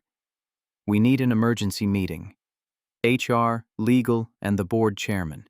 1 hour. Thomas resisted. Victoria, the board meeting is tomorrow. We can handle this through normal channels. We have evidence that Derek Porter embezzled $340,000 and framed Marcus Hayes for a security breach. Derek committed himself. Victoria's voice was steel. Normal channels ended the moment this became fraud and conspiracy. 1 hour. My office, non-negotiable. The call ended. Victoria turned to Morrison. I need copies of everything, digital and physical, documented in a way that will survive legal scrutiny. We've been preparing for exactly that. Morrison gestured to his associates. You'll have comprehensive reports within 30 minutes. Victoria stood, paced to the window, watched Seattle do its usual dance of rain and determination. At 1:15, Thomas Crawford arrived with Sarah Kim. Both looked like they'd been dragged from important meetings, which they had. Tom Bradford appeared 10 minutes later, the board chairman's face already arranged into disapproval. This better be important. Bradford settled into a chair with the weight of someone accustomed to being deferred to. You have the board meeting tomorrow to present your defense regarding Marcus Hayes. This is about Marcus Hayes. Victoria gestured to Morrison, but not the defense you're expecting. Morrison took over, walked them through the audit findings. Meridian Solutions. The embezzlement. The network security logs proving Derek had accessed and leaked the merger file. The private investigator. The systematic frame-up of an innocent employee. By the end, Thomas Crawford had gone pale. Sarah Kim was typing furiously on her laptop. Tom Bradford sat frozen, his expression cycling through disbelief, anger, and calculation. Finally, Bradford spoke. You're telling me Derek Porter stole $340,000, framed Marcus Hayes, and nearly destroyed this company's credibility because of what? Professional jealousy? Not just jealousy. Victoria pulled up Derek's employment file on the conference room screen. Derek was passed over for promotion twice. Both times, the positions went to candidates with diverse backgrounds. Derek saw Marcus as another example of affirmative action taking what he felt he deserved. Sarah Kim looked up from her laptop. If this is accurate, we need to contact law enforcement immediately. This isn't just termination. This is criminal fraud. And defamation, Thomas added. Derek's documentation about Victoria and Marcus, if it was compiled with intent to damage their careers, opens us to lawsuits from both of them. Bradford pulled out his phone. I'm calling the board. We need an emergency session tonight.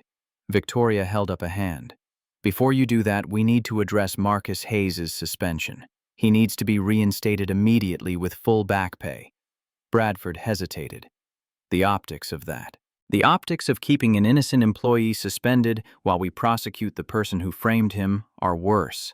Victoria's voice left no room for negotiation. Marcus is reinstated.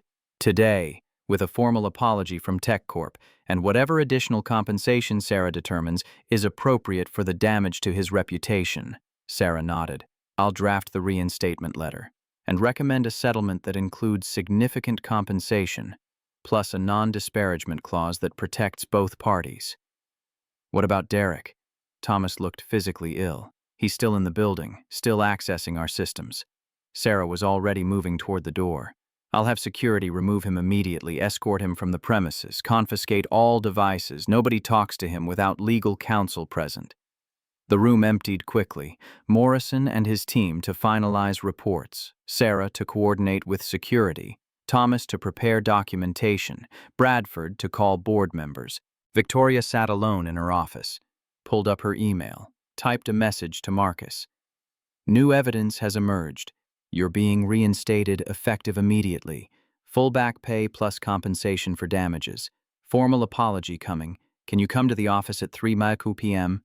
She hit send, watched the message disappear into the network, wondered if Marcus would believe it, or if trust, once broken, stayed broken, regardless of vindication. Her phone buzzed. Marcus's response. What kind of evidence? Victoria typed, the kind that proves Derek Porter is a criminal and you were set up. Please come in. We need to fix this. The 3 dots appeared, disappeared, appeared again. Finally, I'll be there. At 2:45, security escorted Derek Porter from the building. Victoria watched from her window as he emerged into the parking garage with 2 security officers flanking him.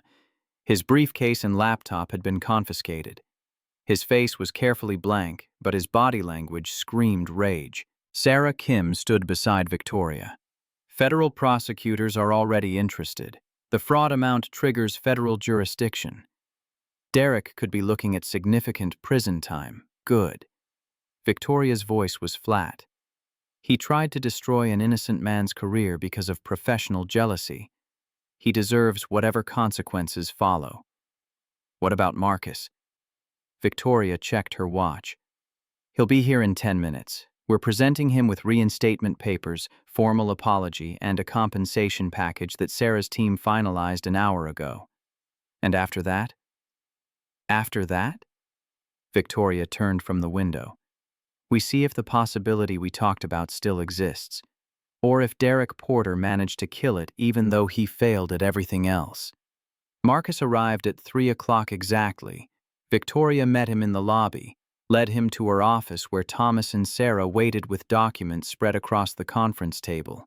Marcus's expression was guarded as he sat, looked at the papers, at Victoria, at Thomas and Sarah. Finally, what is this?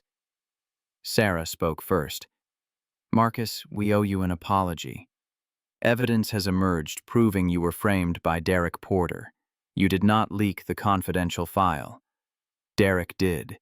He embezzled $340,000 from Tech Corp and set you up to cover his tracks.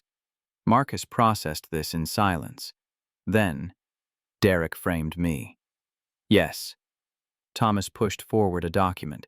This is your reinstatement letter, effective immediately, full back pay from the moment of suspension, all documentation of the investigation removed from your file. Sarah added another folder. This is a compensation package, significant financial damages for the harm to your reputation, plus professional development opportunities, leadership training, whatever you need to rebuild. Marcus picked up the papers, read them carefully, set them down. His voice was steady. Derek embezzled money, framed me. And you caught him how? Victoria answered. I authorized an independent audit 3 weeks ago. Unrelated to you. I was concerned about operating expenses. The auditors found irregularities. When they dug deeper, they found Derek's fraud. And when they reviewed network security logs, they found evidence he leaked the merger file himself. So, I was collateral damage. Marcus's tone was neutral. Derek was stealing money, needed a distraction, saw me as convenient, more than convenient. Thomas pulled up Derek's email correspondence with the private investigator. He'd been building a case against you for months, documenting your interactions with Victoria, hiring investigators to find dirt on your background. This was premeditated and systematic. Marcus stood, walked to the window, looked out at Seattle doing its usual routine of beauty and indifference. Finally, he turned back. What happens to Derek? Federal prosecution. Sarah's voice was firm. The fraud amount triggers federal jurisdiction. He'll likely face charges of wire fraud, embezzlement, and computer crimes. Prison time is almost certain. And my suspension is erased. My record is clean. Completely, Thomas confirmed. As far as TechCorp's systems are concerned, you were never suspended. The investigation never happened. You took a brief personal leave that ended today. Marcus absorbed this, then looked at Victoria. And us? Victoria had known this question was coming, had prepared for it during the 2 hours between Marcus's arrival and the moment the investigation revealed the truth. But preparation didn't make the answer easier. That depends on what you want. Victoria's voice was careful. The evidence clears you professionally, proves Derek manufactured the case about inappropriate relationships, but it doesn't change the fact that something exists between us, something that complicated everything before Derek got involved. Sophia asked me this morning why she can't come to my office anymore. I told her Daddy's taking a break from work. Marcus returned to the table, sat down, looked at the reinstatement papers. What if I don't want to stay at TechCorp? Karen's been worried too. Keeps asking if we're okay financially. I told her we'd manage. You don't have to. Sarah pushed forward another document. This settlement includes the option to resign with full benefits and significant severance, or you can stay, transfer to a different department, work with a different executive sponsor, whatever makes you comfortable. What would make me comfortable? Marcus's laugh was bitter. That ended the moment Victoria asked if I'd marry her in front of 200 colleagues. Everything since then has been damage control. Thomas and Sarah exchanged glances. Thomas cleared his throat. We'll give you two some privacy. Marcus, take your time reviewing the documents. We'll need your decision by end of business tomorrow. They left. The office door closed with a soft click. Victoria sat across from Marcus. Rain had started again, turning the windows into abstract watercolors. The city spread below them looked both close and impossibly distant. I'm sorry. Victoria's words felt inadequate, for all of it. The joke, the suspension, the investigation, everything. You were doing your job. Marcus studied the papers without really reading them. Following protocol. Making the hard choice. That doesn't mean it didn't hurt you. Marcus looked up. His eyes held something Victoria couldn't quite read. You know what hurts? Not the suspension. Not Derek's frame-up. Those are just corporate politics.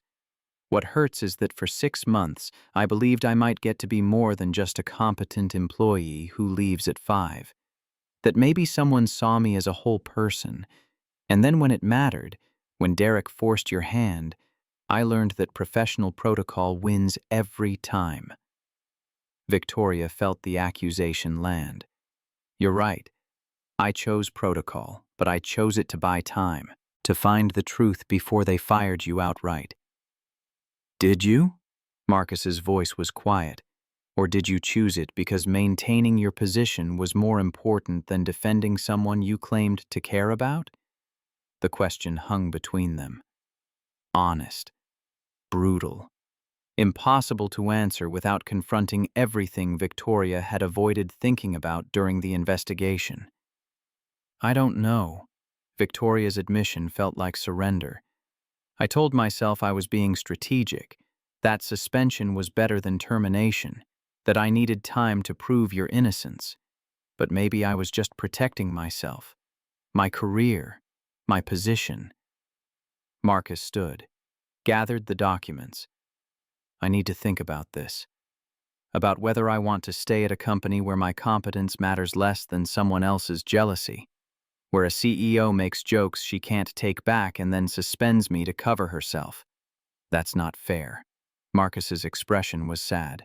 No, it's not. But not everything that's true is fair. He walked to the door, stopped with his hand on the handle.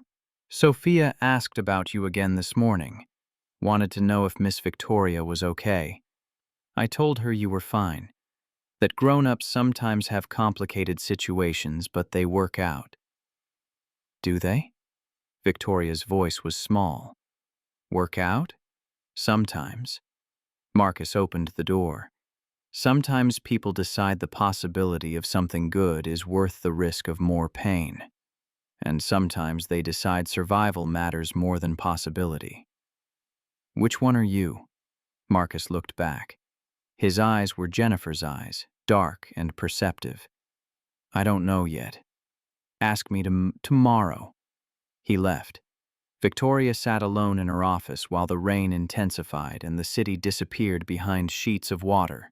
Her phone buzzed. Tom Bradford. Board meeting is set for tomorrow 8 a.m. We'll be announcing Derek's termination and criminal charges. Be prepared to explain how this happened under your leadership. Victoria typed back acknowledgement, closed her phone, looked at the empty chair where Marcus had been sitting. She'd won. Proven Marcus's innocence. Exposed Derek's fraud. Protected Tech Corp from legal liability. Done everything a competent CEO should do when faced with internal corruption. But winning felt hollow when the cost was trust that might never be rebuilt. Her assistant knocked. Ms. Chen? The compensation committee needs final approval on Marcus Hayes' settlement package. Send it through. Victoria didn't look up. Whatever Sarah recommended is fine. The assistant hesitated. There's also a question about his role going forward. HR wants to know if he's staying in project management or transferring. I don't know. Victoria finally looked up. He's thinking about it. Should I put him down as undecided? Put him down as having choices. Victoria returned to her computer, which is more than Derek Porter left him with. The evening passed in bureaucratic necessity. Emails, conference calls, legal reviews.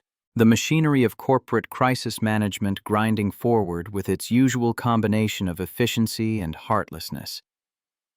At 7, Victoria's phone buzzed. Text from Marcus. Sophia wants to know if you're coming to her piano recital Saturday. She's been practicing extra hard. Victoria stared at the message. The recital she'd heard about weeks ago. The one Sophia had mentioned that day in Conference Room C when Victoria had knelt beside an 8-year-old and offered candy and kindness.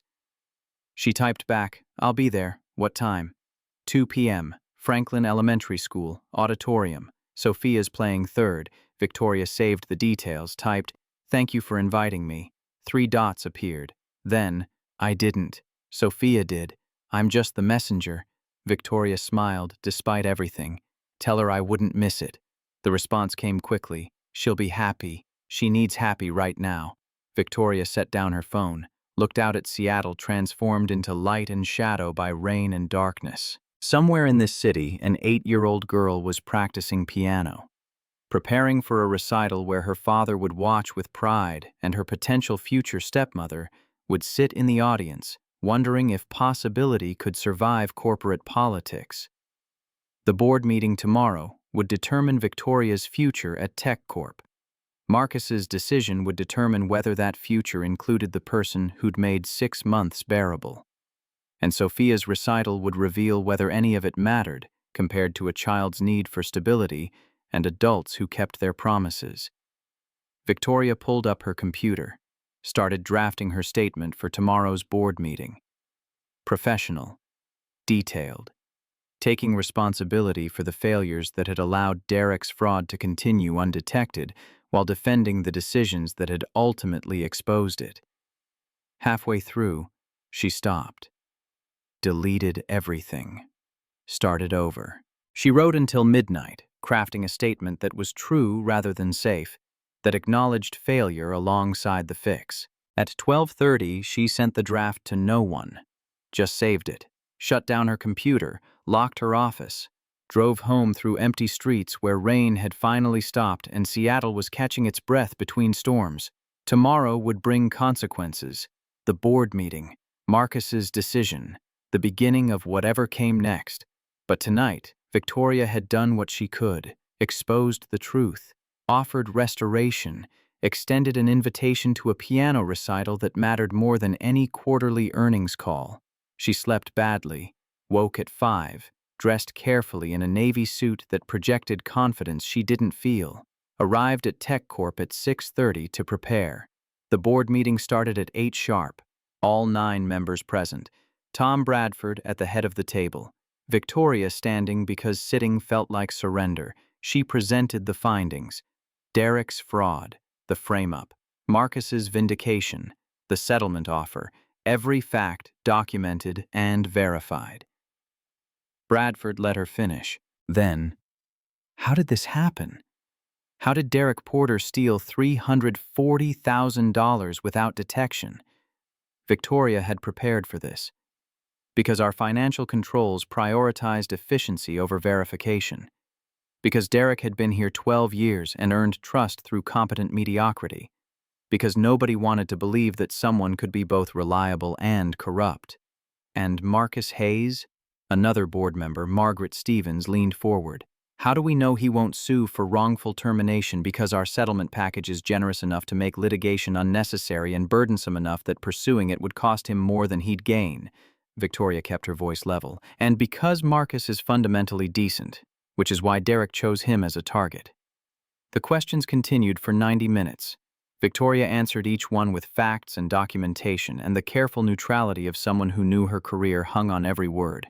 Finally, Bradford called for a vote. All in favor of accepting the investigation findings and settlement recommendations? 9 hands rose. All in favor of criminal prosecution? 9 hands again. Bradford turned to Victoria.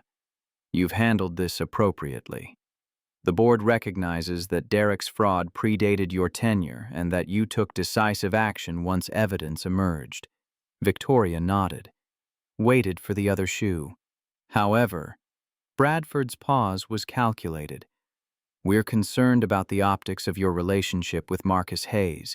Whether it existed or not, the perception creates liability. Victoria had prepared for this too. I'm prepared to transfer Marcus to a different department with a different executive sponsor. All future interactions will be documented and transparent. That may not be sufficient. Margaret Stevens spoke carefully.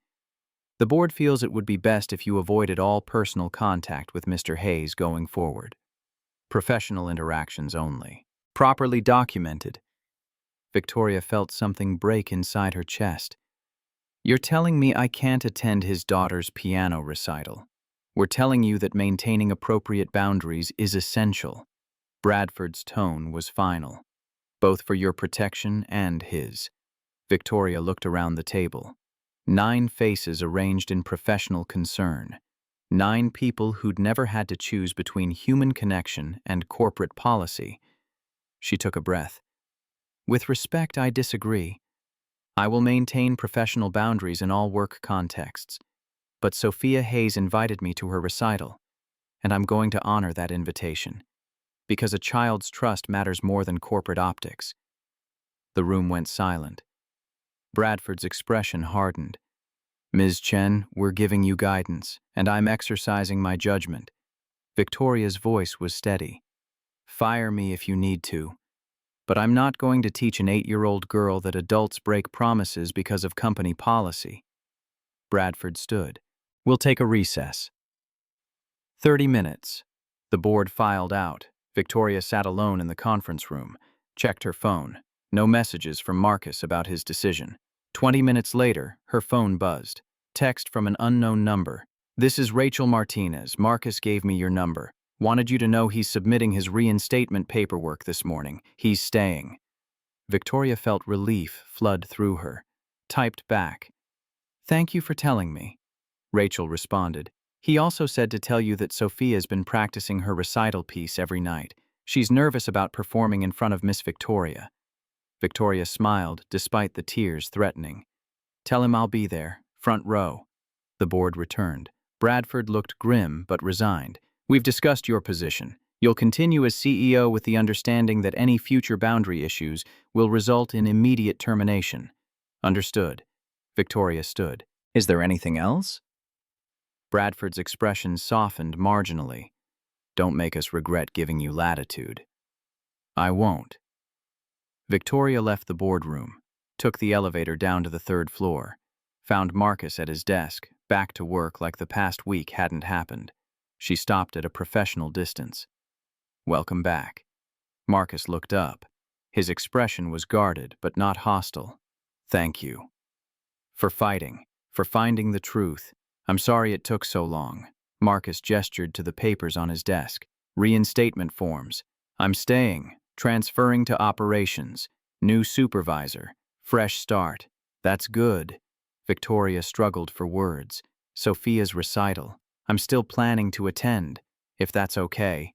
Marcus's expression finally cracked, showed something like relief. "She'd be disappointed if you didn't. She's been telling everyone at school that her friend Miss Victoria is coming to watch her play. I'll be there. Front row." Victoria meant it. "Whatever else happens, I keep promises to 8-year-olds." Marcus nodded. "Then we'll see you Saturday." Victoria returned to her office, sat at her desk, looked out at Seattle where rain was starting again, and the city was doing its usual dance of persistence and reinvention. Her phone showed a calendar reminder. Sophia's recital, Saturday 2 p.m., Franklin Elementary. Victoria added a note. "Bring flowers. Blue are her favorite." Then she opened her laptop and got back to work, because that's what you did when survival and possibility were fighting for space in the same life. You showed up, kept promises, hoped that somewhere between professional boundaries and human connection, there was room for both.